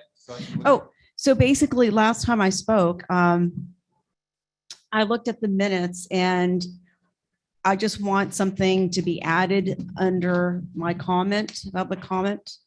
And just before, I think there's a notation, it says lack capabilities, that the San Clemente Hospital lack capabilities. If I could just, if you add understaffed, because that's the reason why I didn't really return to on a contract with San Clemente Hospital, because it was understaffed. There was lacking of instrumentations and equipment. So if it just lack capabilities, that would encompass that. So just add understaffed before lack capabilities. I'm not following on the minutes exactly where that's at. Under my public comments. Amanda, you need to identify like page. Let's see. It's under the minutes of the January 18th 2022 city council meeting. Amanda, what page? Oh, I see. You know, I didn't bring that. I Page two. usually do Page bring. two. Under yes. meeting recessed. Okay. It's under my public comments for Okay. the hospital survey. Sorry, there we go. Sorry. I didn't print it out, so I'm just relying on memory, and of course, that's not really good right now. Sorry. Just I'm gonna my public comment under the hospital survey, where it says Amanda Quintanilla states, she stated that she didn't return to the contract at San Clemente because just add understaffed and it lacked capabilities. Thank you. Yeah, all right. And then the other part was just that to recruit physicians and surgeons, quality physicians and surgeons. That's about it. Thank you very much. All right, thank you. That's all.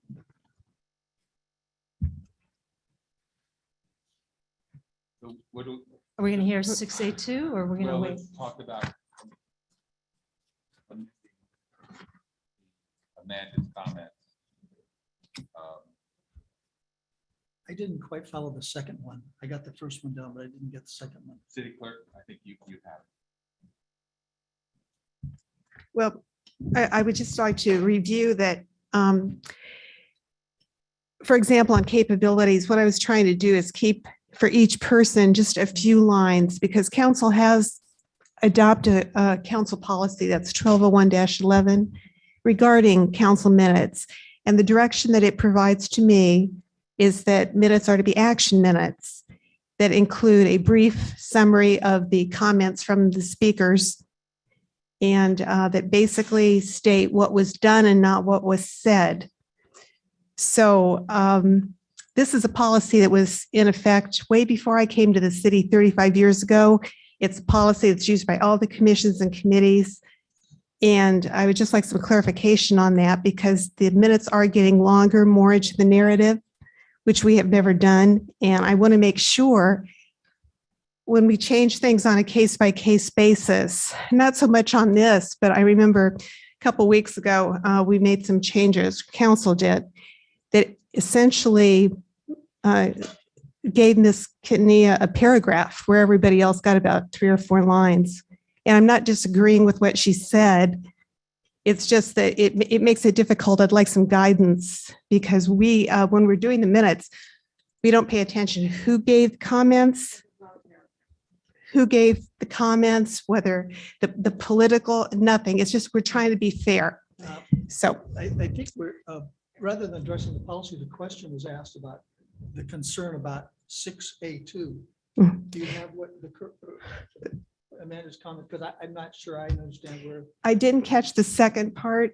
I caught about the capabilities. She wanted understaffing added before that. And then another sentence. Quality physicians and surgeons, just quality. That's not 6A2.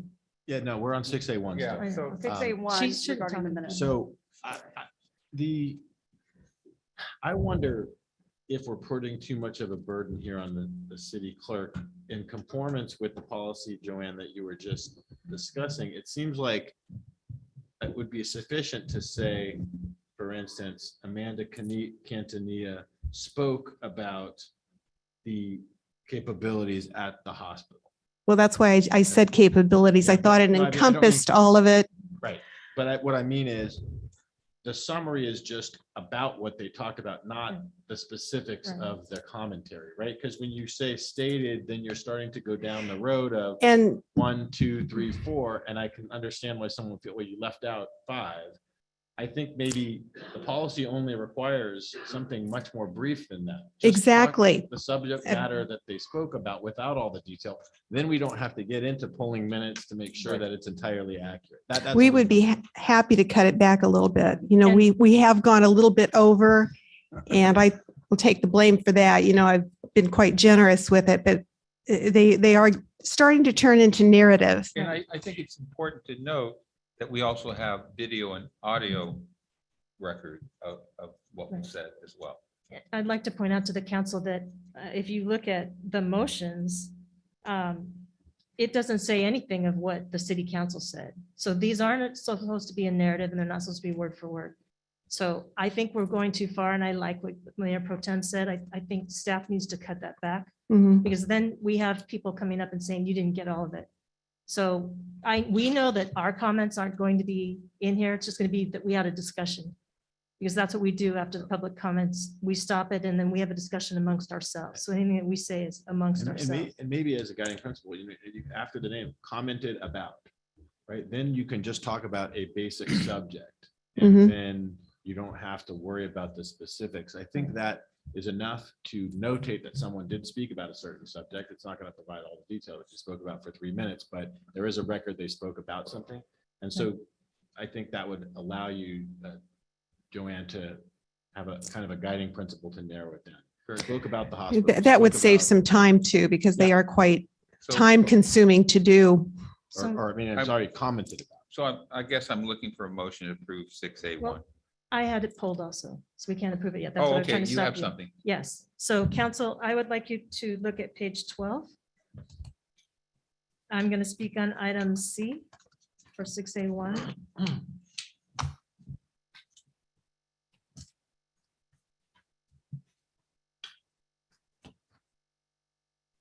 It was concerning the ballot measure of transitioning the offices of city treasurer and city clerk to appointed positions.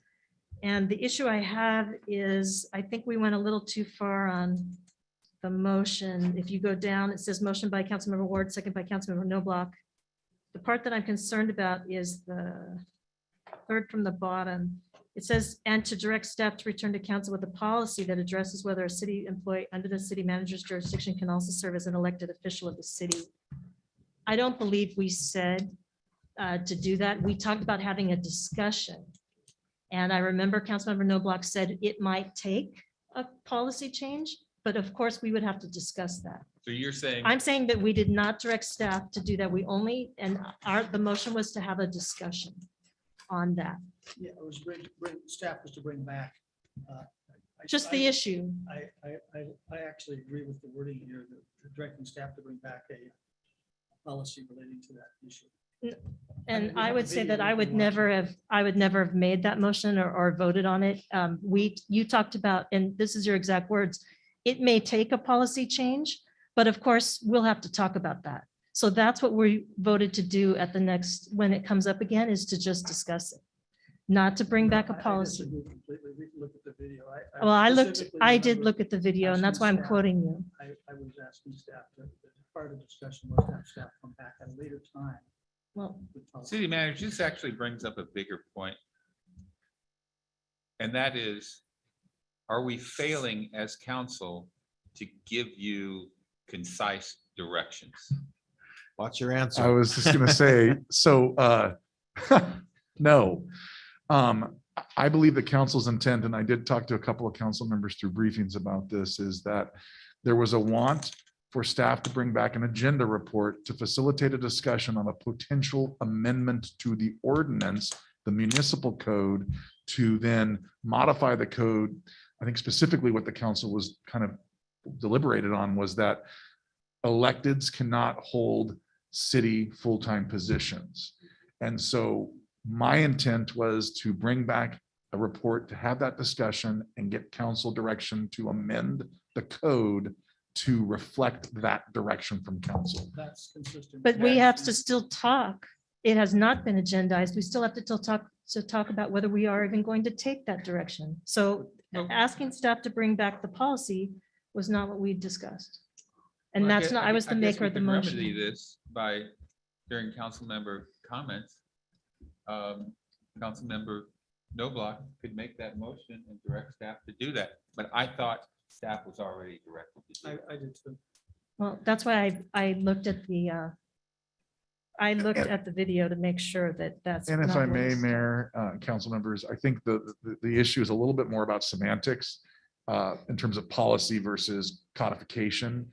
But as the city attorney opined when we had that discussion, that would be something that would need to be codified in the municipal code. And so I think we're speaking the same language in terms of bringing back something to discuss, to get direction to codify the changes within the municipal code. So it would have to come back anyway. It would have to come back anyway after we have a discussion. So that's what I was trying to do, because procedurally, this isn't accurate. of how we do this. You asked, made a motion on this and you asked for it to come back and we have a discussion on it in a couple months. And that's what we agreed to, was a discussion. Which is what what. We the didn't minutes direct reflect. staff to bring back a Exactly policy. what the minutes reflect. I'd make a motion on this if it's appropriate on the recommended changes to minutes 6A1. I think Ms. Quinn's comment about the staffed is consistent with the capability, the lack of capabilities of the hospital. So I don't have, I think that's consistent. I have no problem with 6A2. So I'd make the motion to approve the minutes, including with no changes in 6A or 6A2. I'd like to. make We have a substitute speaker motion card that- on 6A2, so We're still on. we have another 6A1. speaker for 6A2. So for 6A1, did you want to make a motion on I that one? did. I'd like to make a substitute motion that we do not change the minutes, that Ms. Quintanilla's comments are in there as briefed, and they're already exceeding the length of time, and that the motion on item C be modified to eliminate directing staff to return to council with a policy, but direct staff to return this. I think the discussion was not the next meeting, but in the future. And it was a discussion only. And I, as the maker of the motion, that was what I intended to agree to. Is there a second to that motion? I'm getting confused here when we're trying to put both, I think, into one motion. I don't think I can second either of them. Maybe I'll make another substitute motion. Go ahead, My substitute motion dealing with 6A1 will be that we do make the revisions that were suggested, because at the time these notes were made, we were providing detailed comments. And so if we're going to have that level of detail and someone says you left out a couple things, and in fact we did, I think we should add those in. But I do think moving forward, we should not provide that level of specificity. So that would be the motion regarding Ms. Quintanilla's 6A1. 6A1. I'll second the motion. What about item C? No change in that? The one that I pulled? That's a No, second. that's a we're, second. I'm trying to bifurcating split them up definitions. because it's too much to. Oh, so you're just going on just what Yes, just Amanda said? 6A1 right now. Yeah. No, my item is 6A1. Oh. It's just item C. 6A1. It's the same minutes.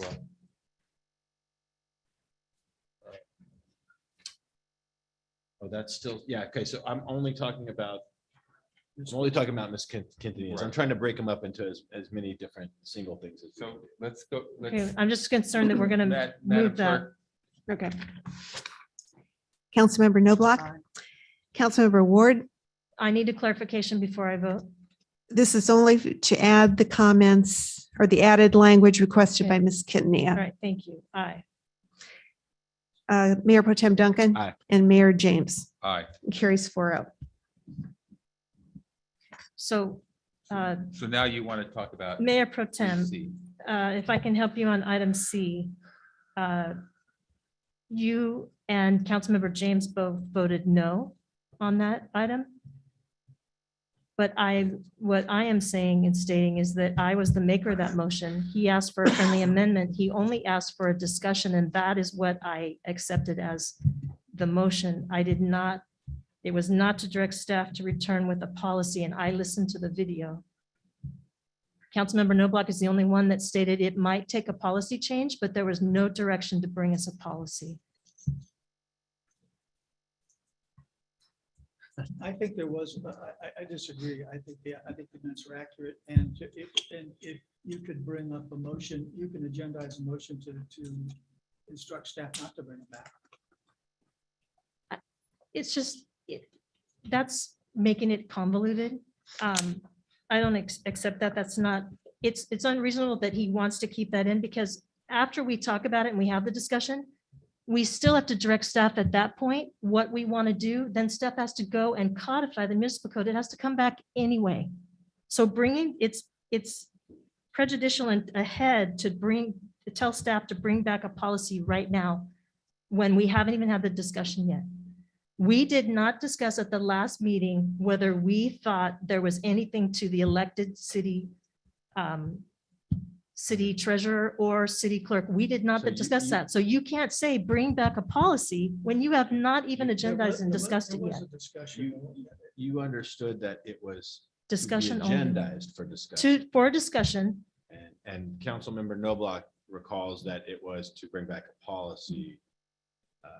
And I'm telling you that we can't say bring back a policy if we haven't had the discussion yet. We only talked about agendizing a discussion to talk about these elected positions. We can't say bring back a policy to do this. You were getting ahead of ourselves. Minutes of the video, but we did have that discussion about whether.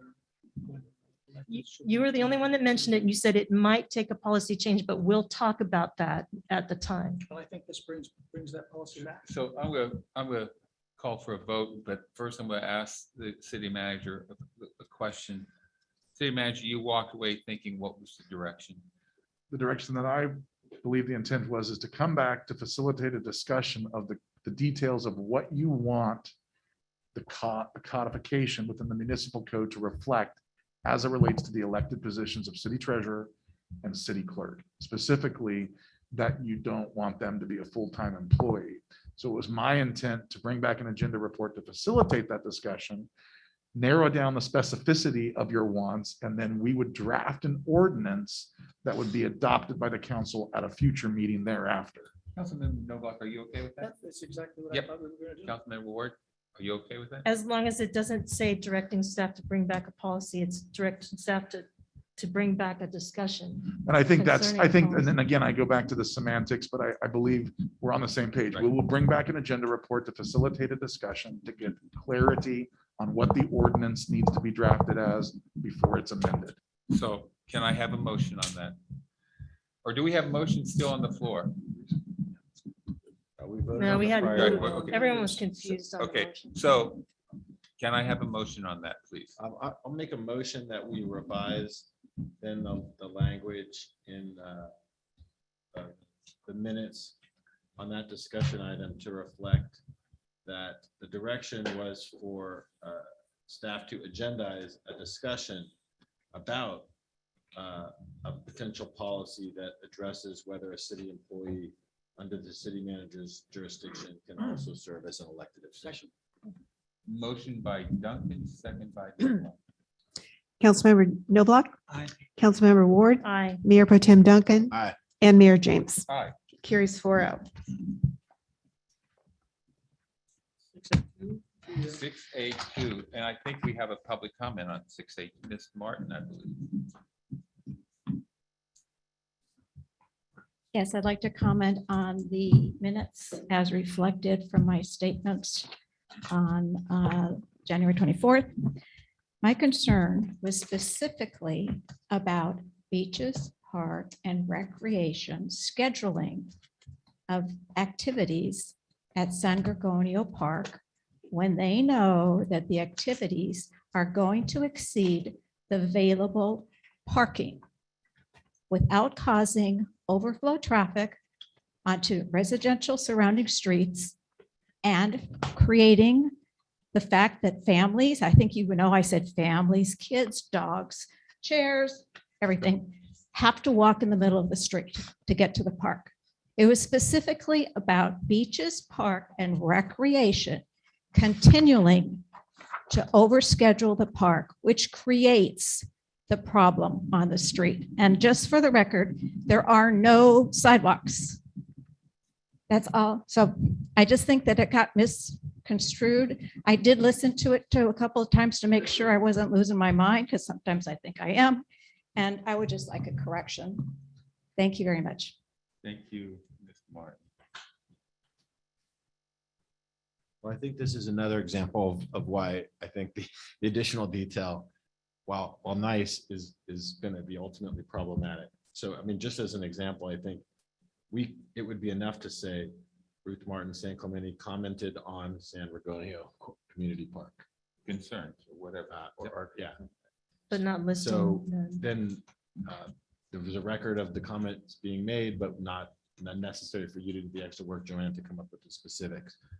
I'm not clear on exactly what the additional language that was requested there. But since we have the detail here, I would be open to potential additional language. That was clear on that. I still have some seconds. And I this see. one is- I strictly wanted to reflect that my concern is about beaches, parks, and recreation scheduling of activities at city parks. Thank you. Then I'll make a motion that we add that comment about BPR scheduling. And urge that activities be scheduled to ensure, just add that in the top. Yeah. Second. You know, we could, it seems to me that the clerk would probably be better served with briefer notes than it seems like the more detailed the note. That's exactly what I just said. I So know. she just needs to say commented about San Exactly. Antonio Park. That's it. I Less think is that's more. Can I make a comment? Yeah, no, but I think that point, I hope I made that point. So who made the motion? Count- And you second? Yeah. Yes. Okay. Minor change. Councilmember Noblock. Aye. Councilmember Ward. Aye. Mayor Pro Tem Duncan. Aye. And Mayor James. Aye. Carries 4-0. Thank you. What's going on? Making your job easier, Joanne. Oh, I'm telling you, you owe me, Laura. I Okay. think it's good to clarify. Okay, moving on to public hearings. This evening's public hearing is to consider all objections or protests, if any, to the cost of the abatement of weeds, rubbish, refuse, and dirt upon streets, sidewalks, parkways, and private property within the city, and to the assignment of these costs to the properties on which the abatement was completed. I thought I saw a card here. Maybe I was dreaming. Oh, yeah, here's one. Do we need to Okay, open the public? We're going to open the public hearing in a second. Ready? correct. Yes. Open public hearing. Okay, and the speaker is Mike, no last name. City Council. My homeowner's insurance just went up significantly. I wanted to upgrade a bit. They came out, the appraisal said, hey, you've got open canyons right here. I said, those are blocks away, nothing to do with my house. He said, it doesn't matter. The weed abatement, fire mitigation, I should say, was not up to standards. And as a result, I'm now paying more every month for fire insurance in my house. I realize that's not directly related to costs as stated in here. However, the direction of weed abatement in our city needs to be de-emphasized in cleaning up areas and re-emphasize fire suppression, especially in my neighborhood, the coast, and in neighboring Forster Ranch, et cetera, that area of Northeast. There's a lot of canyons and a lot of interface with houses in wild areas. Some of that is private property. Some of those lot lines go down into those canyons, et cetera. I don't see any fines or changes in behavior when it comes to fire mitigation in that area. I'd like to bring that to everyone's attention. So to surmise, Mike is worried about weed abatement and fire mitigation. Thank you. Thank you, sir. Any other comments? No, that's all. Council member. Thank you. Public hearing closed. Council member Ward. I would like to ask a question of, I think Mr. Tamian's here for that item. I see that in May, we passed this resolution to begin the weed abatement to clear all vacant lots. Can you tell us the reason, just so everyone knows it, why we start in May to do this? And why we don't start sooner and say in January or February, we're going to start this process? Yes, good evening, Mayor and Council. Adam Matamian, Deputy Community Development Director. The purpose of the weed abatement program is to clear vacant privately owned parcels and some of the city's more vacant parcels, for lack of a better term. We start in May because it's after the rainy season, and when we cut in May, it goes a long way to make sure that the vegetation that will eventually turn dry and become a fire hazard it can be maintained in a much more fire suppressant manner. Okay, that's kind of what I was looking for, because I think we used to talk about that It doesn't do any good to start it early before everything grows. We have to wait. I sympathize with the speaker. I think insurance companies are looking for any reason not to renew fire. But the city and the fire authority are very conscientious of doing everything we can for the high fire zones. I used to live in a mountain area and we had trouble even finding insurance. And I think that's what's happening in California now. The council may have to take a position sometime and try to get some of our legislators to do something about that eventually, because you can't just not cover homes for fire or charge them thousands of dollars, if they're going to get it. When we see that other states have things like floods and things like that, or tornadoes, and their insurance isn't being canceled. So I think we do a good job on trying to prevent, wildland fires. And anyone that's in a newer HOA, they have that mitigation. So I just wanted to get that out of why we wait. So Councilmember Noble. Yeah, just a quick question relating to homeowner association areas. We had that fire recently, a couple days ago in a weed, not weed, but brush covered area. And I guess, do our abatement efforts go off of private lots and onto HOA common areas?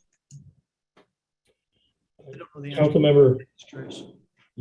Councilmember Noblock, I can answer that. Yes, HOA areas are covered. However, the weed abatement program is really just one facet of the city's work with our weed abatement contractor, the Orange County Fire Authority, to deal with potential for wildland fires. And so a lot of the HOA areas are covered by things called fuel mod plans, where there's a vegetation plan that needs to be maintained. If that doesn't apply, then either OCFA and their wildland fire prevention team or the city's weed abatement program would deal with those particular properties. Just by the way, the fire that was we recently had was knocked down in a matter of minutes by OCFA. They did an outstanding job. Chief, thank you. To that point, I'm going to make a motion that we accept the staff recommendation here, but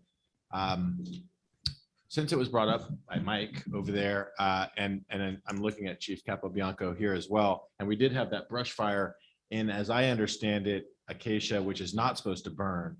I wouldn't mind if we could agendize at some point a discussion by our OCFA folks on the state of our fire abatement efforts in our canyons, how that might affect insurance for our homeowners, and just get an update on how we handle that and what steps we're taking to be proactive in preventing fires in those areas. I'll second that. Okay.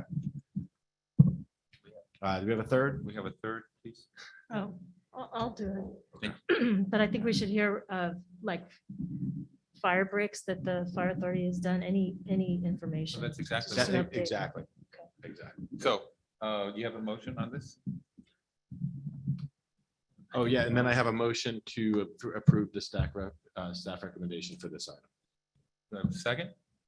I'll second it. Mr. Taman, do we have to read it in its entirety? The clerk read it. In the past, each item in the recommendation has been read. One of them specifically needs to be approved by motion. So my recommendation would be to read each item. I'll go ahead and move that we waive the city's notification costs for the compliant property owners. 2, approve the weed abatement report by motion. And 3, authorize the weed abatement contract administrator to bill the amounts indicated in the report and in the appropriate property. Second. Or to the appropriate property. Second. Councilmember Noblock. Councilmember Ward. Aye. Mayor Pro Tem Duncan. Aye. And Mayor James. Aye. Carries 4-0. Mayor, just a point of clarification as it relates to your request for OCFA. Would the council be agreeable for OCFA to do a special presentation to the council on that and have potentially some slides and some other things, but not necessarily a full report agendized? That's fine. That's great. Yeah. Okay, thank you. Okay, the next item is presentation from the Southern California Association of Governments concerning the high-quality transit area vision plan. Good evening, Mayor and council members. Jennifer Savage, Assistant to the City Manager. While we bring in our prime consultant from Gruen Associates, Orlando Gonzalez, as well as the other accompanying consultants, one from HRA, Judith Taylor, and one from ITERIS, Deepak Kaushik. They have a approximately 10-minute presentation regarding the vision plan for your consideration to receive and file this evening.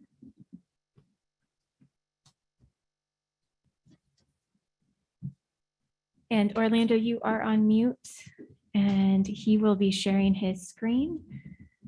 Okay, there you go. Thank you. Good evening, Mayor Pro Tem and distinguished council members. You all can hear me, I assume. Thank you. Thank you. Thank you. And good evening. And my name is Orlando Gonzalez, and thank you, Jennifer. I am the project manager for the San Clemente High Quality Transit Area HQTA Vision Plan. Our team present tonight, as Jennifer just mentioned, includes Zacharias, PM from SCAG, Judy, our economist, Deepak, our transportation consultant, and under the direction of SCAG and working with San Clemente staff, San Clemente was chosen as a pilot project for an HQTA vision plan. The project goals, move forward.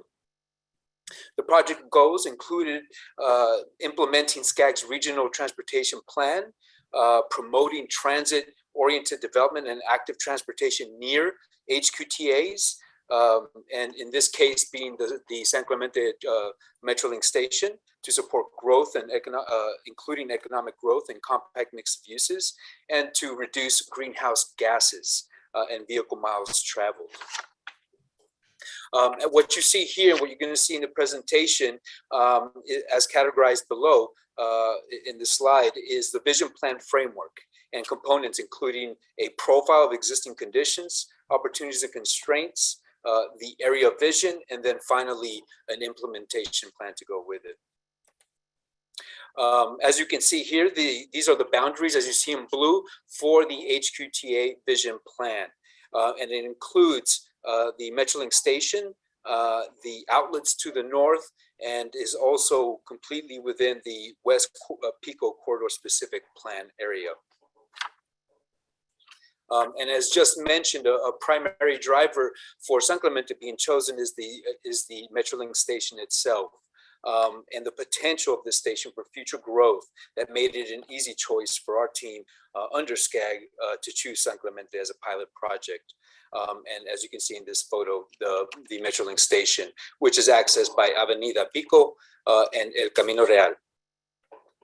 The existing conditions included a demographic profile, some interesting things that were pointed out, how the study area itself is 3 times the growth for annual growth rate of San Clemente as a whole, and renters comprise 67% in the study area, as opposed to 33% owner occupied homes as compared to San Clemente.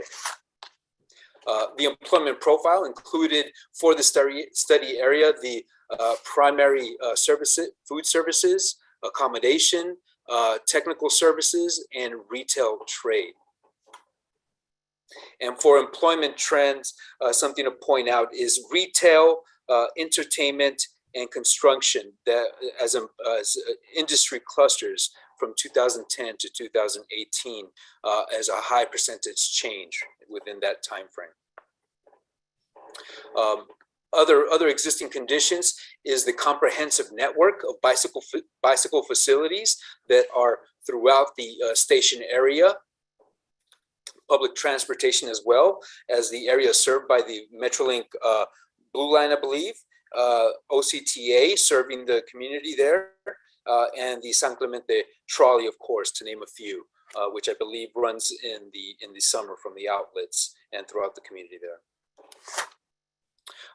Major corridors in the area include El Camino Real and Avenida Pico as the primary corridors, but there are plenty of local streets that define the area. So that was, a challenge for us in how we defined the development areas that you're going to see and what kind of elements we proposed. And also further enhancing the notion of safety, right? With a lot of local streets, safety was a big concern for the community and for our team. The existing land uses includes a lot of multifamily, of course, and commercial uses focused along El Camino Real, a large water treatment plant, and also outlets to the north, as mentioned earlier, and a number of industrial uses in the Los Molinos area there. And the general plan designations to note is that there's a lot of mixed use that was proposed within the general plan around the station, the Metrolink station area, including a lot of commercial activity to the north near the 5 freeway. Just to note that the West Pico specific plan area is indicated there in blue, including the Marblehead Coastal specific plan that you see kind of in the pinkish to the left. And we also studied vacant land and public facilities that began to also indicate our approach in terms of an infill approach to what was determined to be prioritized in the area. And so from this existing profile, we come up to opportunities and constraints. And some of the studies that went on there included mobility. Here, a couple of things to point out are super blocks, what you see in the red lines, and that limits connectivity and provides a challenge to walkability and safety. Some land use constraints that we had to deal with is in guiding in that infill approach to economic development was limited area for development, the water reclamation plant, and of course, historic district and overlay zones that are existing that we had to make sure that we incorporated into the plan, into the vision. Some land use opportunities included us beginning to identify where these major development opportunity sites are, including secondary, the major ones being more immediate term as opposed to the secondary more long term. And just to note that this is a 30-year plan, 2018 to 2048. And this is, again, didn't mention at the beginning, but this is a vision plan that will be utilized as a tool for the future when the city has an opportunity to, for example, implement a specific plan in the area in the future. So what you see here is only illustrative and will be used as a tool to help the city massage and create more flexibility for whatever we propose here for such a thing as a specific plan in the future. So this is all illustrative, but hopefully it will help San Clemente's growth for the next 30 years. And finally, we go to, once we began to understand all the opportunities and constraints from a land use and mobility standpoint, we looked at urban design opportunities and constraints and began to identify where the limited pedestrian crossings are, what kind of environment we want around the transit station, gateways, as there are numerous destinations within the area. And so beginning that kind of framework from a public realm standpoint. Well, and just to mention, we did have an outreach event on September 21st, where we engaged with the community via Zoom in 2021, and they provided us with a number of comments for the various station areas that you will see upcoming. And a lot of the comments had to do more with public realm improvements in terms of safety and some desired uses, such as mixed use. And now with the 2048 vision overview. This is an executive summary, pretty much indicating, as an overall vision, what are the goals? Now that we've done all the existing conditions analysis, and of course is number one, to promote safety, reduce collisions, expand economic vitality and pedestrian improvements as critical to the corridors itself, and also encourage economic development through focused redevelopment projects, a lot of it being infill. Priority projects were also identified, and these are sorry about that. These are public realm infrastructure projects that really were prioritized. Everything from potential curb extensions to street trees, and where some of these gaps are that could help spur and catalyze economic development within the public realm and into the private realm. And my apologies if this is difficult to see, but what you see in the little tiny orange buildings, that is the actual vision of a build out for the whole area. And I'll show you a little bit more detail in the upcoming slides for each of these areas. But these are the major development areas that were defined 1 through number 5, as you see labeled there in the diagram. There was a land use strategy that defined the development opportunity sites from primary to secondary and tertiary sites based on the feedback received and staff coordination. Also included a regulating consent plan that's based on what you see there in the table to the right side, appropriate building types. And when we deal with appropriate building types, we look for a targeted range of densities and intensities that are appropriate to San Clemente and to the local community there in terms of height and density. So for the major development areas that were identified, we have the transit station area infill, as you see there in the aerial. This is just an illustrative concept with some additional options of what could be done along the station area there. And this is along El Camino Real, where there could be a mixed use project with open space to be flexible, such as to hold a farmer's market and other such activities. There's El Camino Real and Calle de los Molinos, in those 2 separate areas. El Camino Real infill, so we identified a few parcels and underutilized lots that could hold an infill project in the future. As you see here, you see the model on the top left side, and all of these projects typically will be mixed use. Coffee shops, maybe some office above, no more than 2 to 3 stories max along El Camino Real there.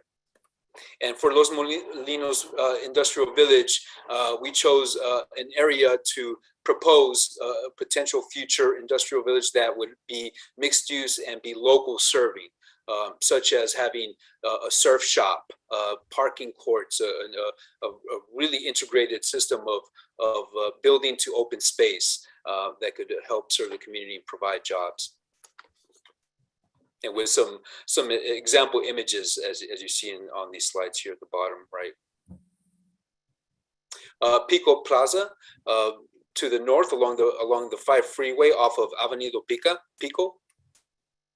And this is just an illustrative example. To the left, what can happen in short to medium term. What you see on the right is kind of a future build out that's probably years away.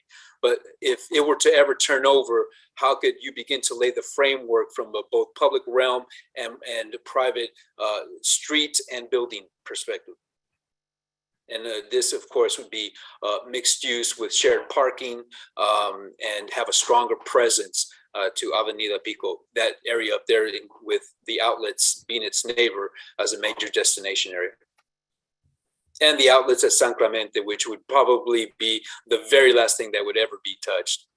But utilizing the surface parking lots that are there right now, how can we begin to include more mixed use into the area that would serve multiple users, that would include job opportunities, office space potentially, and daytime and nighttime activities to help serve various uses.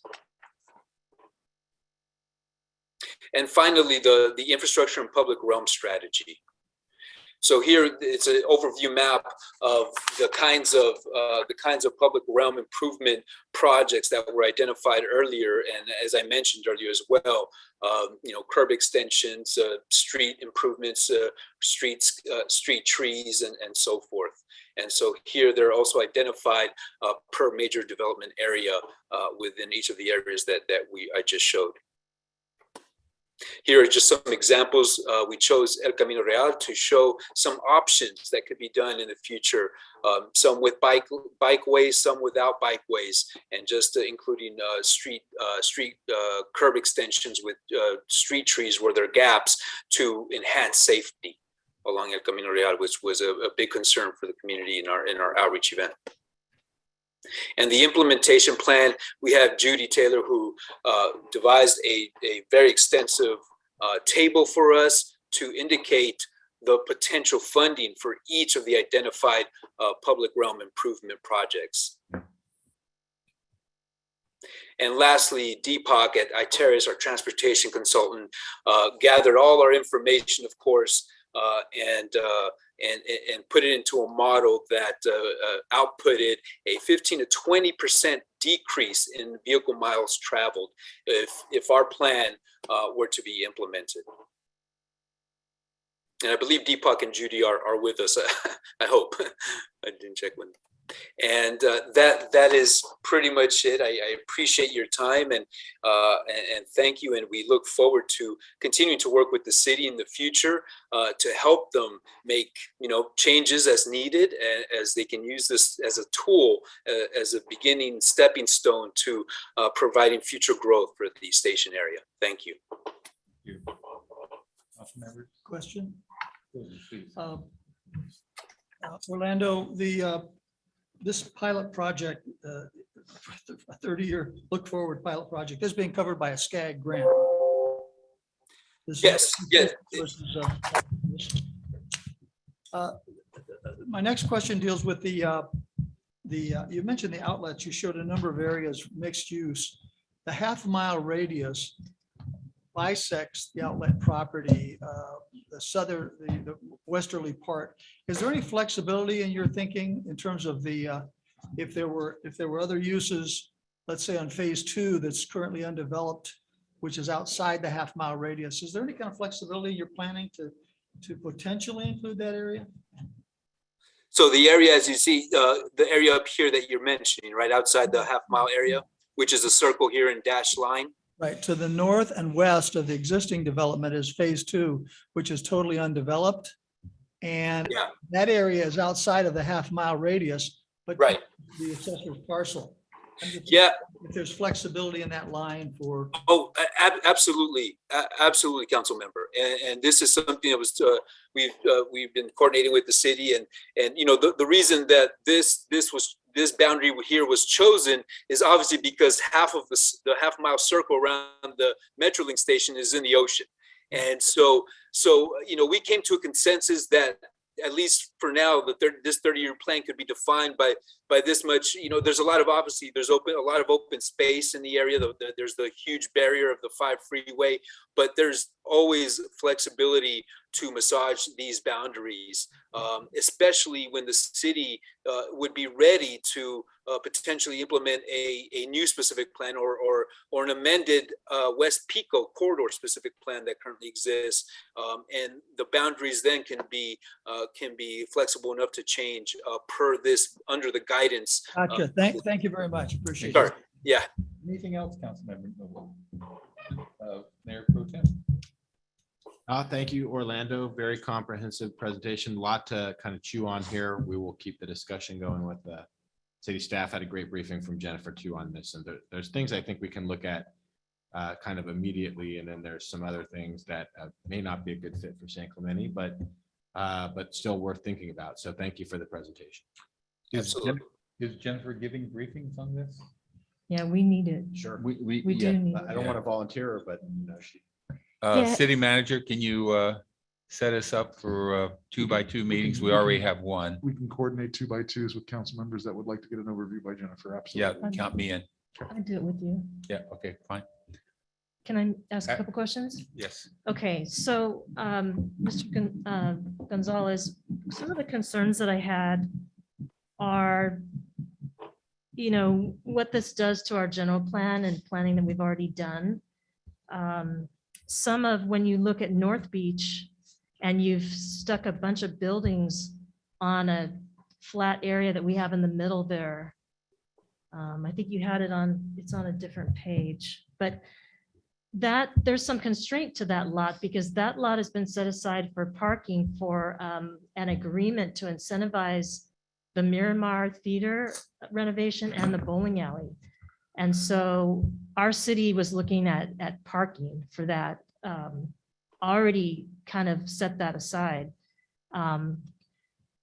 The Sure. other thing is, Pico Plaza, you mentioned how that could be better situated on El Camino, or no, I'm sorry, on Pico. And that's a major site. And I know in our general plan, we said that maybe that could be something else. But I would like to know, on that page, you had a slide on it. What SCAG would look at, that's a slide, for the Pico Plaza infill of how to get to Pico. You've added a lot of buildings and you mentioned that there might be something to change to get a better presence, but what would you do on that? Yeah, and that was our initial, that was our exact thought as well. Thank you, Councilmember. The presence from Avenida Pico is obviously critical, as you mentioned, and via Pico Plaza there, that we have identified potential improvements for that roadway. And I know that there was just a recent project done there in the corner, I believe, if I'm not correct, a fast food chain, I believe. And I think, yeah, and I believe they've done a few improvements, but we believe that it has so much potential for more. And again, seeing this as a 30-year plan, there's other questions that I think need to be studied as well. I believe is this I believe the bank building? Post office. No, I'm sorry, the post office. Post office. Yes, I'm sorry, the post office. And so understanding the implications of what that can be, 15, 20 years from now can open up opportunities to further enhance that entryway into whatever this may be in the future. But absolutely, priority number one would be to enhance via Pico Plaza for more transparency and visibility, which we've done in some of our public realm improvement identification. Okay, I'm not seeing it on that page. I see a lot of buildings, but not a lot of enhancement. I know we talked about the post office being blown out of there and moved somewhere else, that they don't really need that building. And that's the way that we would probably do that. The other thing that was mentioned is the outlet mall. And there's a development deal already on that outlet mall. And that would have to be something that the city would change with that property owner. And, I'm concerned with, SCAG looking at putting a bunch of things there. So I think I would echo what the Mayor Pro Tem said, and said that some of these may not fit for our city. And basically the one that I really want to point out to you is page 55, and you don't have to show it. It's the infrastructure and public realm strategy. You have 1, 2, 3, 4, 5 parking structures in order to do this plan that you want to do in El Camino Real and all these other places. You're talking about parking structures. And I have to tell you that is something in our city that is not supported. And this isn't downtown San Diego. We're very different. And so I would just urge you and staff to really look at that. I'm a prior planning commissioner and I know our streets very well. And I'm just concerned with how much, I think there's going to have to be a lot of changes made. Absolutely, council member. And let me just clarify, my apologies for not doing that earlier, is that we're not necessarily proposing 4 or 5 parking structures, but potential locations where certain parcels through lot consolidation, whatnot, can conserve a parking structure. So it's just potential locations, doesn't mean that there will be 4 parking structures envisioned at one time. Okay. And did you take into account our general plan when you were doing this, such as, the mixed use that's already been approved for along El Camino Real in North Beach area? Yes, absolutely. We looked at the general plan and saw the support for mixed use. And with the current conditions that El Camino Real is right now, we just looked at more of an infill strategy for introducing mixed use to support the general plan vision there. Okay, Definitely not Thank you. consistent. some of it isn't. Unless there are any other questions, let's have a motion to. I'll move we receive and file the report on file with the city clerk. Second. There we go. Who was the second? Duncan. Okay. Councilmember Noblock. Councilmember Ward. Aye. Mayor Potem Duncan. Aye. And Mayor James. Aye. Carries 4-0. Thank you. Thank Thank you, you, sir. Amanda. Thank you, staff. Jennifer. Thank you all for your time. Thank you. And the next item is a report from the Assistant to the City Manager concerning the feasibility of annexing Rancho Mission Viejo Planning Area 5. At this time, there's no opportunity to annex that planning area, but we do have representatives from LAFCO available to answer any questions should council have any. So I will speak up first on this. I asked this to come forward. Last thing I want to do is annex 10,000 people and 2,500 houses, whatever. The cost would be enormous. But I do think we need to create dialogue between the city of San Clemente and RMV on what's going to be there. We're going to have these 10,000 people living right at our border. They're going to be using our facility. They're going to be using our parks, our beaches. They might even go to San G. Miss Martin's not here. And we've got to prepare for it. In my view, they probably will shop at San Clemente. However, probably most of their shopping, I'm going to guess, is going to be grocery store related. So consequently, no tax revenue for us.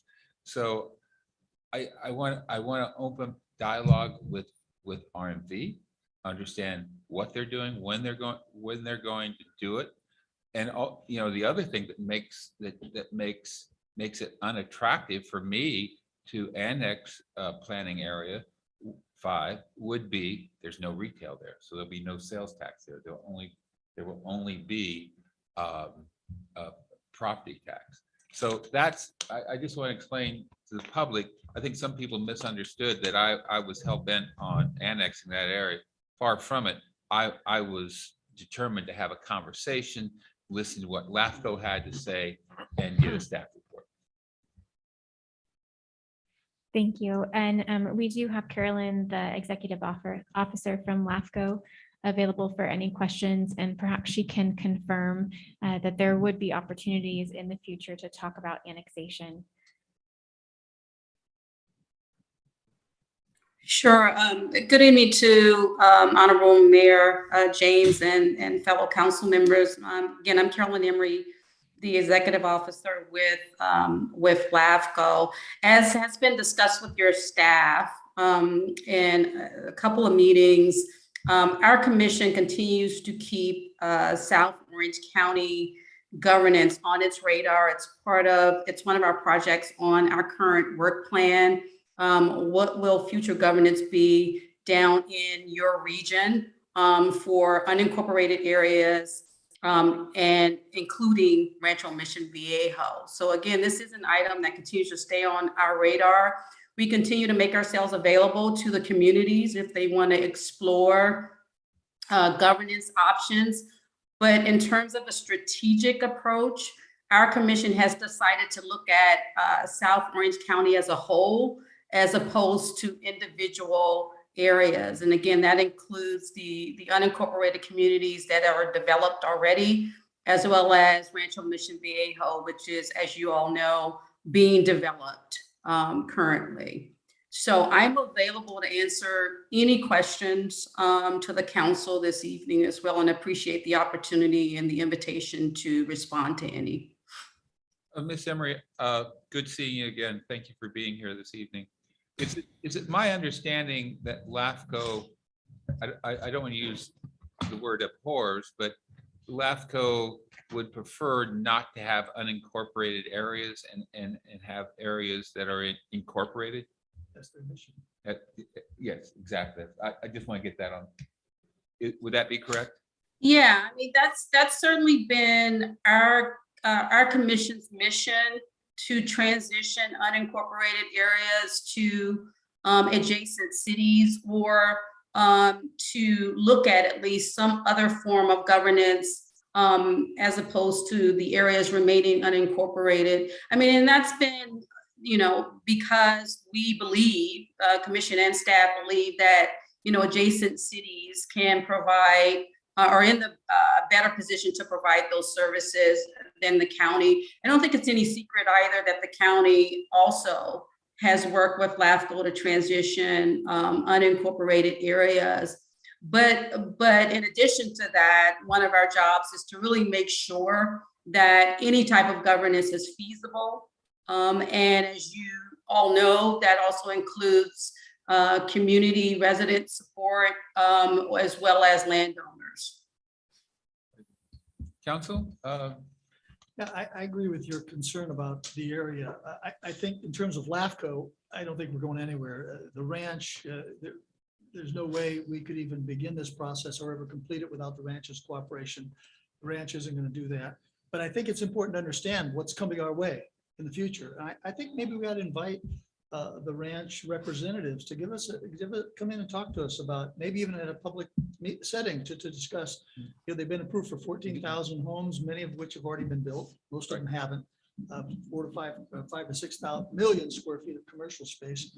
And it'd be nice to know what exactly those impacts are going to be and how we're going to incorporate them in the future. So I like the idea of looking ahead, seeing what's coming our way. I think the LAFCO approach, I'm not excited about that, but I think the ranch, as good neighbors, as they've proven to be in a number of communities, would be willing to come in and talk to us about your concerns. And I believe the city manager put RMV on notice that we're having this conversation, and I believe they're tuning in this evening. And I would like to think that is the beginning of conversations.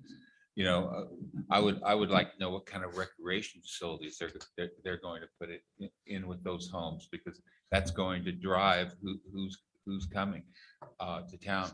But again, I just want to make it clear, I am not particularly fond of the idea of annexation, and I don't think RMB is either. City manager, what has been your?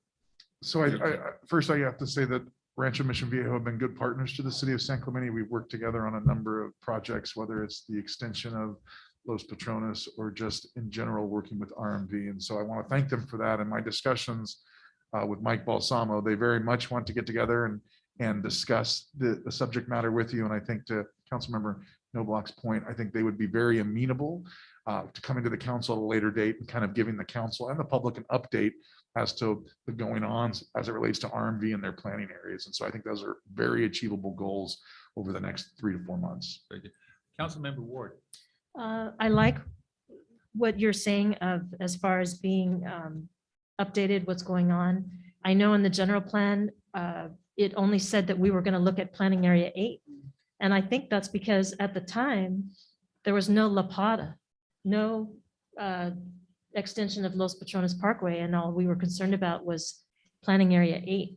I'm still concerned about planning area 8, but one thing that I would say to council that concerns me, and Carolyn from LAFCO knows this, is they have a great degree of flexibility in how many homes they put in each one. So what they come and tell us that they're putting so many thousand in area 5, and what's 6 going to have, they are able to move their number.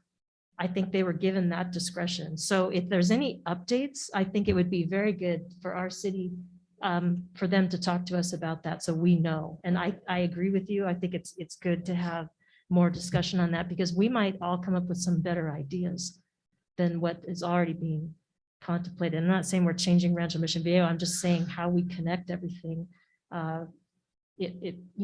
Where all these homes go, we need to understand how that's going to work in our city, because that's how we plan. We have to plan for Pico and Vista Hermosa and La Plata. Just looking at just the micro budgeting of it, if we were to have, an RMB wanted annex planning area 5, that'd be probably 10,000 residents. That means Captain Benfield would have to have an extra patrol area in order. Another fire station, And a fire, at least one. and an extra patrol area, that sounds like one deputy, but that's not one deputy, that's 4 or 5 deputies. And when you take $300,000 times 4 or 5 deputies, suddenly you're talking a lot of money that would have a significant impact on our city, plus building a fire station and funding fire services out there. So I just think we have to look at this in a very sober manner and work with RMV on how we can create a synergy and be good neighbors. And maybe one day there is some pathway. I'm sure Miss Emery would like to see some pathway down the road. I simply don't see it. We have a couple of options. I guess we could go to Rancho Mission Viejo and either our manager or members of the council to talk to them about that, or we could invite Mike Balsamo and his team to come chat with us about it. Maybe we ought to meet with them first and see what. what's best for them. Absolutely, I like that, and city manager has opened up those discussions. Yep, absolutely. Any other Mayor Pro Tem? I move that we receive and file. Second. Councilmember Noblock. Aye. Councilmember Ward. Aye. Mayor Pro Tem Duncan. Aye. And Mayor James. Aye. Carries Ms. Emery, 4-0. thank you. Okay, next item is a consideration of expanding the smoking ban, and I do have a couple cards.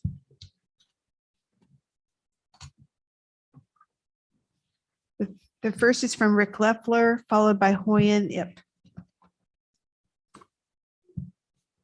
Council, I'm so excited to see this on the agenda. I'm going to do the time machine thing for Councilman Noblock and Duncan. Gosh, it seems like it was only a couple of years, but it was before the pandemic, and actually Dan Bain was the mayor at the time. And a lot of citizens, including myself, got together and presented an idea of having a smoking ban. And I got to tell you, Dan wasn't that excited about it for whatever reason. Maybe he's a cigar smoker. I'm not 100% sure, but we got a grassroots campaign going on Facebook. I recruited a bunch of citizens, then I sent them petitions, and we went out and got 1,000 signatures saying that we felt that we should have a smoking ban here in San Clemente. And we even kind of used City of Laguna Beach as the model. They had a really good smoking ban and an ordinance and all of that. And then, like I say, probably what it was is Dan knew he was leaving and just wanted to shelve it. Then it disappeared and the pandemic happened. But here we are again, and this is a really great opportunity to address this. I think you have strong support for a smoking ban, not only because of the health, but also, the cigarette butts on the ground. And also just to remind you that the ban that we proposed as Laguna Beach also included the e-cigarettes also. It wasn't just tobacco products, it was the e-cigarettes. So I am really excited that this is back here. And hopefully it won't take like 3 or 4 years to get this one adjudicated. So this is a really great thing, especially with the health situation now. We all want to be healthier.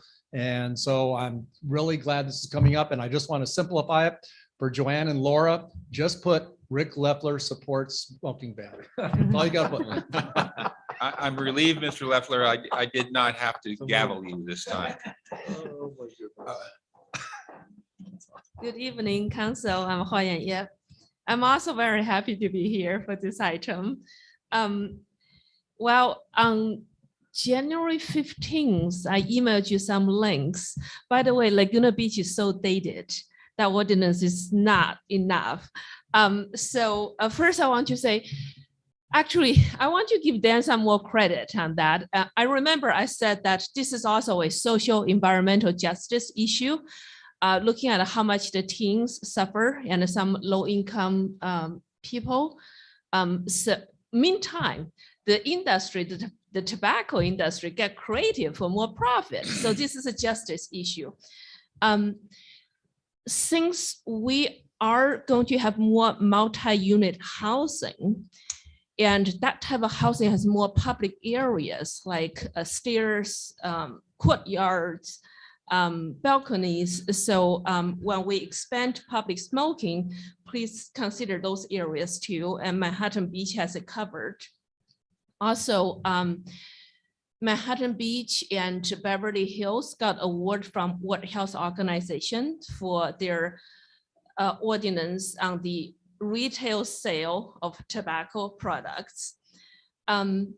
Another thing you guys probably read last week that a bill was introduced that aims at the ban of the sale of the single-use components of tobacco products.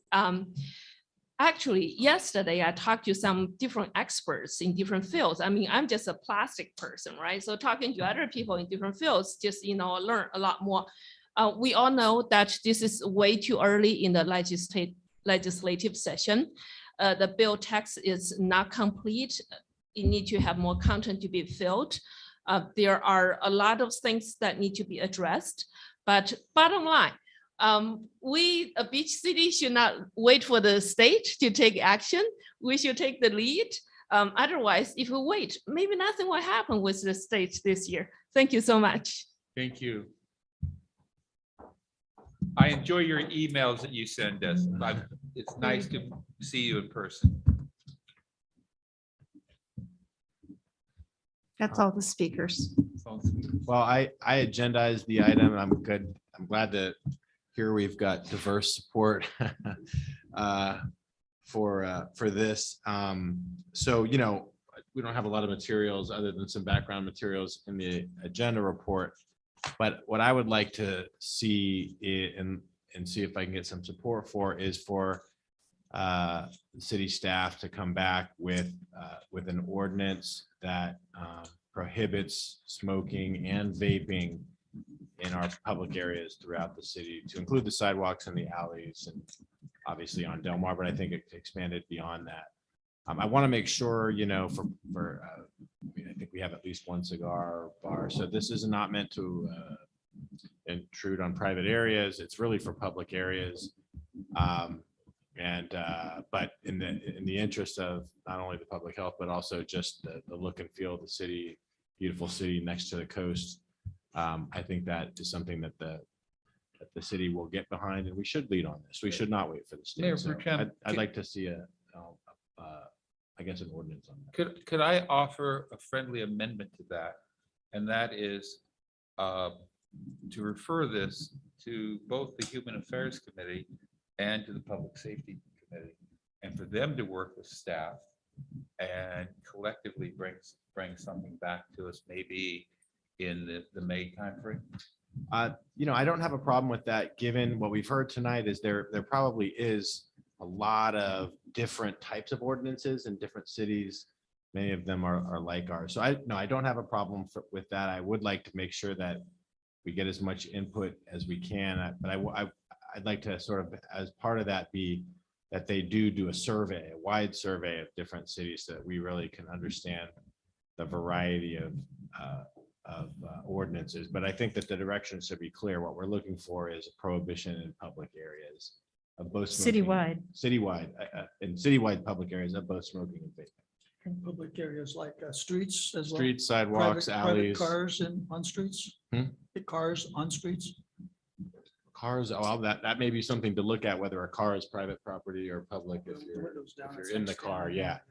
So I don't know that would be public, but yeah, no, I have no problem having that routed through our commissions if that might be appropriate, but I might want to hear from the city manager on that. Sure. What I would suggest, and I think I'm going to probably provide a little bit of a compromise for both of you, is that staff can work with BBK on drafting a red line amendment to the municipal code that reflects the potential changes as it relates to a smoking ban in the city of San Clemente.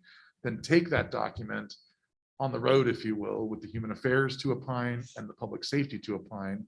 I also hear that you're saying, as part of that presentation to Public Safety and Human Affairs, staff can speak to other cities that have this ordinance. And I'm guessing, as I'm looking at Scott, more than likely, a lot of that information will be gleaned in the draft ordinance that we put together to bring to those committees, and the committees can deliberate on it, make tweaks as necessary, and then the final document would be brought back to the city council for discussion and potential consideration. That sounds fine. If we can put that into a motion. I have just a question, and this probably is of the city clerk. In 2018, the council already did an ordinance number 1659, which defines smoking to include vaping and electronic smoking devices. So we've already done that. Smoking is any type of smoking. Okay. Vaping is that. So I'm just worried if we do a new ordinance and there's some red lines or something, do we have to modify that prior ordinance and restate it again in the new ordinance? Looking at Scott. I think we'd use that definition tracked a state definition of smoking. And so I think we would use that as a starting point for expanding it to other areas. And then if the council wants to re-narrow that, we would, but I think we would consider that a fixed point, council member. Okay. So I think you made a motion, it's citywide to go to those committees, but it's a citywide ban in all public Yes. spaces. And I would just remind the council that at T Street, that would greatly help the pollution and the trash that we are seeing of cigarette butts at T Street. Very good. So do we have a second on that? Yeah, that was me. Okay. Okay, Councilmember Noblock. Speaking to the motion, I'm mixed on this because I don't like smoking. I don't smoke. I don't like to be around smoke. But smoking is not illegal. It's been illegal in certain areas by certain municipalities. My default position on issues like this tends to be freedom and liberty. If it's not illegal, let's not make it. If it's not illegal, let's not make it illegal.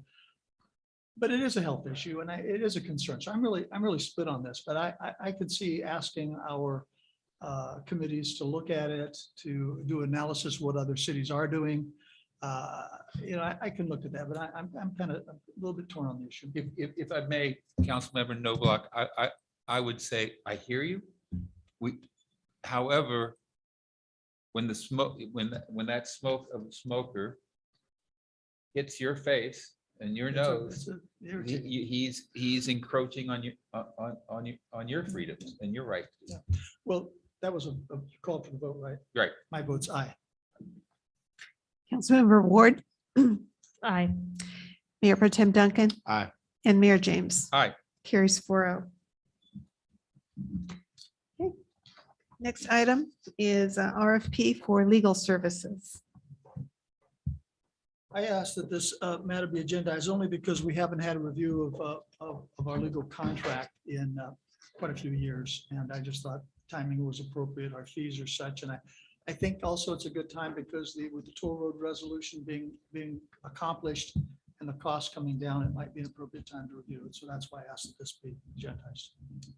Mayor, can I speak to that? Certainly. Please. That comment has been made, certainly brought up, I think, every single year by Mr. Malamud. In response to that, we did an audit of our legal fees just a few months ago, where we went in depth and had someone look at that and give us a report on that.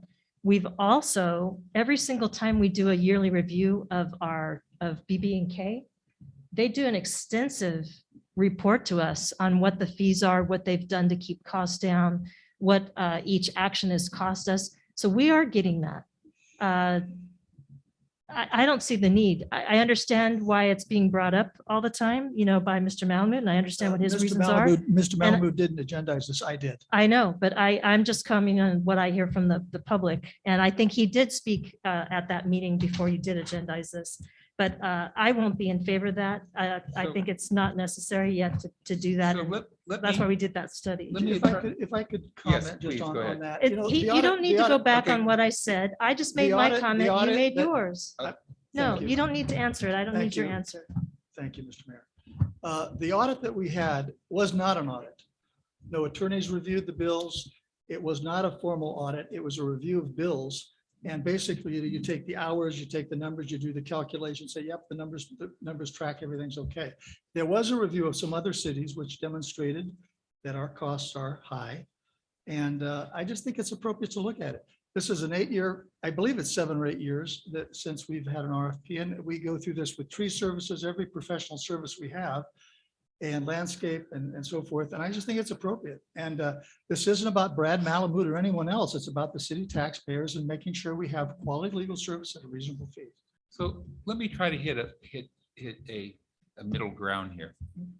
So March is city managers, March the month that we review the city attorney's services? Correct. Pursuant to the contract that the council executed, it indicates that March is the month for the evaluation for the city attorney service. Could Councilmember Noblock, would you be agreeable to punt this into March until after we do the city attorney's review?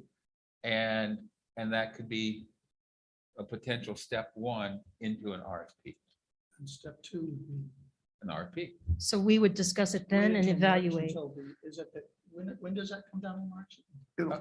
Well, so typically, just to kind of paint the picture of the process, is we will begin the process in March where we provide you, the council members, basically evaluation forms. And then you fill out those evaluation forms, we tabulate it, we bring it back at another council meeting, and the council in closed session deliberates. I think what the mayor might be suggesting is complete that in March. And then once the evaluation is landed with the council and the city attorney, we would then have this discussion again after that evaluation to determine what next steps may be necessary pursuant to the council And direction. get us those blank surveys, the very beginning of March. Absolutely. Very beginning of March. Absolutely. With a deadline or, at a time. We will give you a week to turn them around so we can tabulate them so we can move expeditiously. So can I clarify, Mayor? Yes. We do that evaluation in closed session. And so if the council at that point in closed session discussions does not feel a need to move forward and is happy with the services that we have, then we decide if, anyone can bring up something at another agenda, but you're going to do it knowing what your other council members think at the time. And I think it's a good halfway point of what the mayor has proposed to do. I would agree with that.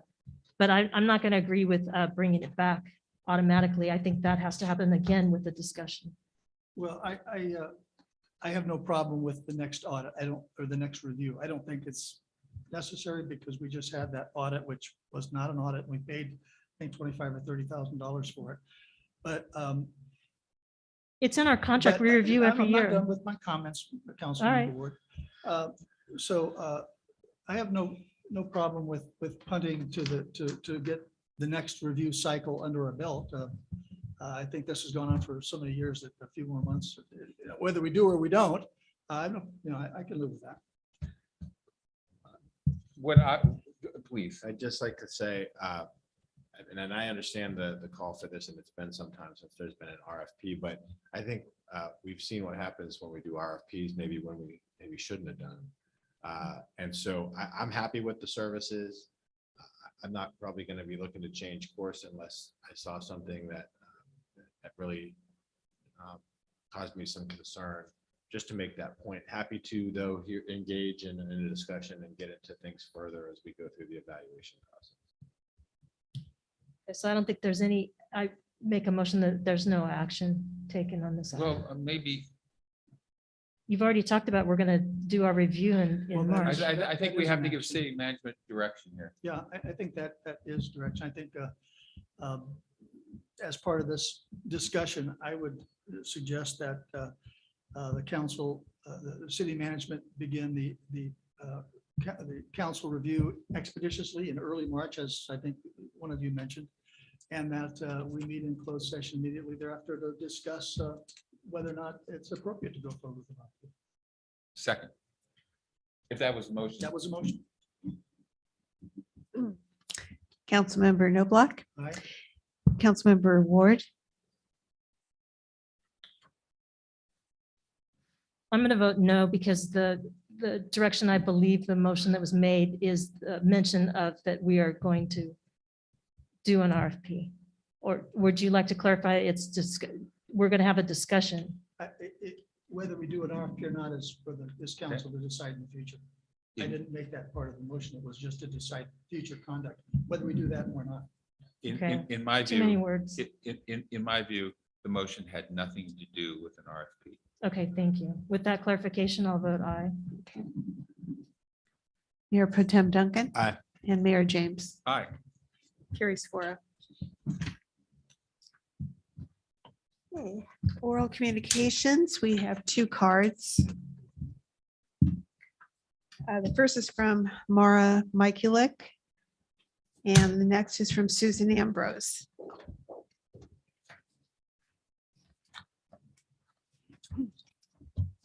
Hello again, council and staff. Just one quick thing first, before I get started my comments. I wonder if this should be moved to the other side, because when people are doing their cards and coming in and out the door, I don't know, it just seemed really distracting to me, but, okay, so, let's see. Oh, so a previous speaker, Mr. Leffler, I believe his name is, needs to stop making the claim that 9 out of 10 people who are homeless don't want help. It's not accurate. It's far from accurate. It's wrong. People can't just keep repeating false statements. It's harmful. His experience does not accurately reflect the situation. I'm pretty sure he was never a social worker. I imagine he never, as a helping professional, kindly and gently worked to engage someone and offered help that would actually be helpful for them to exit homelessness. Any experience he had offering help to people is absolutely irrelevant to the issue of homelessness in San Clemente. As I said in a previous comment, there are people all over the city living on the streets who want help, are engaged with service providers, and are waiting for the actual help to materialize. Point of order, Madam, Mr. Mayor. Yes.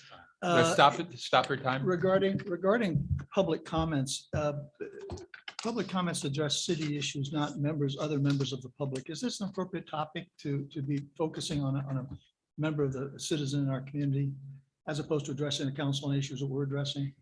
And this person has already talked on the homeless issue that we had before us. I guess a question for the I'm city not attorney. sure. Well, I am asking you all to consider. Okay, we're still discussing the point of order. I can't. Okay, I'm sorry. Thank you. Does the city attorney want to opine on that, or? If you like, Mayor, I would suggest that what the speaker's doing is rebutting testimony given about the conditions of homelessness in general. And so she can rebut that. She can name the speaker who raised that assertion. I think you should let her Thank you for that clarification. stay on I there. withdraw my Thanks point for of order. asking, because we're trying real hard on this to keep a course, and I appreciate that. I'll withdraw. my point of order. Thank you, sir. And sorry if it's, It's okay. I understand. Thank you. so continue your time, please. Okay. So just as an example, one woman I know just got an actual apartment finally. She worked with county and local agencies for years. I've known her for 3 years, and she's been engaged with service providers the whole time. She is a woman with disabilities. She was in the camping lot back when we had that. She was in Project Room Key. She was in Project Tool Belt. She finally got a voucher, and it still took 9 months to get from voucher to housing. So let's see. And I mean, I could go on and on with examples. There are so many people in the same situation as her. So I just think it's really important that we put to rest or put to bed the idea that people are service resistant. The system is a mess, to put it mildly. Everyone I know wants help, and I know, probably 100 people who are homeless locally. And so people need to stop saying that, He wants to speak again. that people are service resistant. It's wrong, and you all need to know that. And then it looks like I have 22 seconds left, so I'm going to say real quick regarding the smoking ban. I hope that you'll include law enforcement and code enforcement, as you look at policy, because I am concerned about people who don't have homes, and the only place they can smoke is outdoors in public. I wish they didn't smoke. I don't smoke. I'm not in favor of smoking, but we don't need more things that they get Your cited timer's for. up. Thank you. Thank you. Susan Ambrose, followed by Rick Leffler. May I ask a question before I begin, please? I unfortunately missed, I was going by the agenda in terms of the order of items that would be discussed. So I missed the discussion of the ordinance on. Ms. prohibition. Ambrose, as a result of the number of people who are here to speak on the topic, we moved it up. Okay, and I understand that you did do that. Can I make a comment on that, or should I go on to my other thing that I wanted to speak about as well? You can make, I'll let you make a comment on it, but your time will begin right now. Okay, well, I just want to thank you for supporting the prohibition of removing electric bikes and from the beaches and the pier and the coastal trail. I've had a couple dozen people contact me by phone or email or whatever. Very happy that you listened to the people who made comments, over 300 people that made comments, and they were very happy that you were very interested and concerned about public safety. So thank you very much. The other comment I have is a big congratulations also to Chris Duncan, who wrote a great article in the paper called Saving Our Beaches. And so I hope all of you, if you haven't had a chance to read it, to please do. And I think I have a couple of minutes here. Mr. Duncan, if you don't mind if I pull out a couple items, I'm not going to be able to get it all in 3 minutes, but we've got some really choice comments here. And it's all about saving our beaches. We hope the U.S. Army Corps of Engineers will begin dredging and delivering our sand back to San Clemente by late 2022 or 2023. Sand replenishment is a great start, but if we do not act now to maintain and retain it in place, we're merely delaying the inevitable. Here's my plan to save our beaches. First is provided for in the recently passed California Senate Bill 1, SB 1. We must organize a regional task force headed by representative, local and county leaders from within our littoral cell from both Orange County and San Diego counties. I totally concur with that. And in fact, the Coastal Advisory Committee had made a recommendation that never got to the city council. It got stalled with staff. If we do not act in concert, we are risking working in conflict. Second, we must develop sand resilience tactics specifically tailored to each unique beach area within our cell, such as living shorelines, buried cobble berms, or where practical, even consider groins or artificial reefs in select locations. This involves seeking input from coastal engineers, homeowners, nonprofits, and other stakeholders. Third, we must closely coordinate our efforts with the California Coastal Mission, which has the final say in any shoreline protection project. While some may vilify the Coastal Commission as an unnecessary impediment, this exercise is counterproductive to expeditiously securing necessary approvals. And right you are. That's my comment, not yours. The better course of action is to engage the commission from the start to garner its institutional input and support. To be sure, saving our beaches is a massive undertaking, but we can do it if we focus less on optics and talk and more on real solutions and strategic action. I intend to lead on this effort. Will you join me? Well, Councilmember Duncan, you can count me in, and some of my colleagues on Coastal Advisory, and I'm so glad I got a chance to read this because this will go on record. I hope people at home are listening to this and they call you, they write you, and join in. Thank you very much for all your efforts. Thank you. Thank you.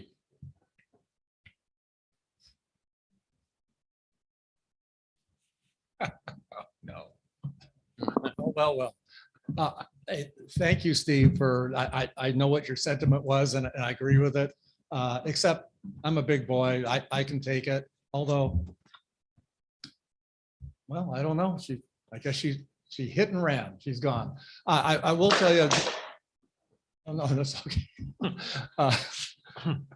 I would ask the council and anybody wants to, as far as the 9 out of 10 being service resistant, talk to Carly Hunter. She's our outreach person. As hard as she works, it's very difficult, a challenge for her because it is around 9 out of 10 refused services. The previous speaker or speaker before the previous speaker probably doesn't know that. One reason, she doesn't live in our city. She doesn't know. I mean, I found it very amusing that we have people from other cities coming and tell San Clemente how to handle their homeless situation. That's wonderful. I look at Dana Point. I don't think they're handling any better than we are, if it will as well. So that's all I can say is the statistic I think is pretty accurate. It's unfortunate. Again, I wish we could help our homeless more. I'm in favor of shelter options. I want to help people who want to be helped. And that unfortunately is not the majority of the case here. And so, and also I will tell you that, again, what? Oh, I'm Mr. sorry. Loeffler, Yeah. address your comments. Oh, I'm sorry. I was just distracted. The other thing is Miss Michaelick has no idea of my previous kindness to homeless people. She's making an assertion that's completely unsupported by any facts. So I just want to remind you of that too. Thank you. Thank you, sir. Okay.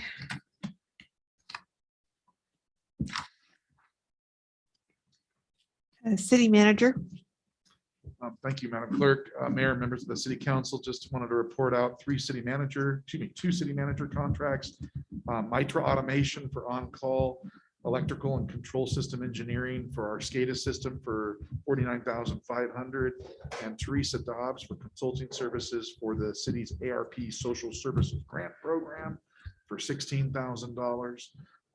As I made the council aware, as we began this council meeting, we had a sewer force line break in Cypress Shores. I want to give a huge shout out to the utilities team who have identified the issue, and the repair should be made by midnight tonight. And I also want to thank the residents of the 3 HOAs who conserved water, and that made a huge difference in our ability to quickly repair that. But again, I want to give a huge shout out to utilities as well as our partner agencies, Saukwa, Moulton, Miguel, and a number of other water agencies, Santa Margarita Water District, that provided mutual aid at no cost to the city to mitigate this issue. With that, I have no other comments. Thank you. Quick question. Eric, what was that $16,000? I didn't hear. Oh, it I'm with sorry. With Teresa, you said, I didn't hear it. Teresa Dobbs, Yeah. and she'll be performing consulting services for the city's ARP social services grant program Okay, as approved by the council. Thank you. City attorney, Nothing more tonight. Thank you. council members. A couple items. Number one is the Mariposa Bridge is still problematic. The earth is pushing against the bridge. It's moving. The bridge is shored up. I know there's been some analysis and some communication with the property owner. But I think we need to get ahead of this. If that earth moves on there again, we could have a catastrophic problem, not only from the collapse of the bridge, but from the earth movement. So what I'd like to do, if possible, is to agendize a thorough discussion of what we've done, where we're at, and get direction. I think we need to get ahead of this issue somehow. Second. And do we need a third for a staff report? Let me ask for clarification of the city attorney. That involves, I believe, the JPIA, does it not? There's a So- component to it. And so, and I appreciate you asking that question, Councilmember Ward. I completely concur that we can bring back something in open session. There might be an element that requires closed session discussion as well, but definitely can facilitate a discussion in open session as well. Right, and I guess there could be, we need to talk to the JPIA what we can and cannot Absolutely discuss in open. Okay. I can support that. So we have three for a staff report. Thank you.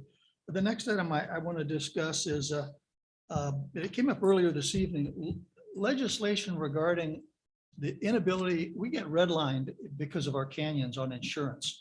And it's a problem. I've had that problem. Many of my neighbors have had that problem. And I'm just thinking maybe we ought to ask our legislative consultants or our legislators to introduce a bill to prohibit redlining canyons in urban areas. Wilderness fires is a problem, but where we have water hydrants every 50 or 100 feet, and we have fire stations within a few blocks. That would be, and I think Councilmember Ward mentioned earlier, we have other disasters that are clearly covered by homeowners insurance. We're getting redlined, and I'm just wondering if maybe we could ask our legislative team to introduce a bill to prevent that in urban areas where the fire protection is very high. Just a thought. And I guess that would involve simply communicating with our legislative staff to say something. It happened to me. I mean, my insurance company of 30-some years, when I moved from Forester Ranch to the south, I had to go to Geico or something like that, and had the same issue. And So maybe, we have our consultant, Mr. Priya. That could be something that the mayor could, we could ask staff to bring up to discuss. Well, and that's actually good timing because Jennifer Savage, the assistant to the city manager, is working on, as council had asked for at a previous meeting, to bring back a legislative update that included, comments from Mark Caprea. And so this is timely because we're still working on that. So that seed can be planted with Mark Caprea as part of that legislative update that would be brought forward to the city council. So that would be a communication from the administration to our legislators as well as our. It would be an update to the council as it relates to legislative updates that our lobbyist is working on. And at that point too, we can bring that item in, but the council can provide more direction to our lobbyist to then go pursue legislative matters related to the subject matter. What's the timing on that? Well, the bills we're in February, actually. Yeah, we are working with our legislative advocate regarding the format, but we can certainly work on getting that update at the first meeting in March. Councilmember Novak, how about an update if there is any bills, like if there is any legislative bills, because I don't know if it was Tony Atkins, somebody was doing a bill that was up in Northern California that didn't apply to us at all, only applied to like country estates. And it's a statewide issue. And I know the state did get involved years ago on an insurance issue, and I'm not sure if it was fire. Remember, they got involved in something on state insurance. Does anyone remember? But it seems like this is the kind of thing that our lobbyists should be equipped to provide us information on. Right. So I think that would be the point in early March. Because there might be a bill, and maybe we can get something changed. Because it's really affecting a lot of people in San Clemente. And it's really, as you say, it's a statewide issue. And I understand rural areas, but when you have an urban area that happens to have a canyon with well protected by fire and not to be redlined by some companies. I mean, we do that for economic reasons now in the social justice mode for redlining communities for insurance, just because whatever. And I think it's worth looking into. Okay. So, yeah. Councilmember Ward. I have nothing. The only comment I'd like to make is I think we had a great meeting this evening and had a lot of productive conversation. And thank you everyone for taking part in it. So with that, I'll make a motion that we adjourn. What about council no subcommittee reports, no commission and committee reports? I'm looking for a motion to adjourn. I'll make a motion that we adjourn to the next regular city council meeting scheduled to take place on February 15th, 2022. Closed session items will be considered at 5:00 p.m. and the regular business meeting will commence at 6:00 p.m. The meeting will take place in the Community Center Auditorium located at 100 North Calle Seville, San Clemente. Second. Councilmember Noblock. Aye. Councilmember Ward. Aye. Mayor Pro Tem Duncan. Aye. And Mayor James. Aye. Carries 4-0.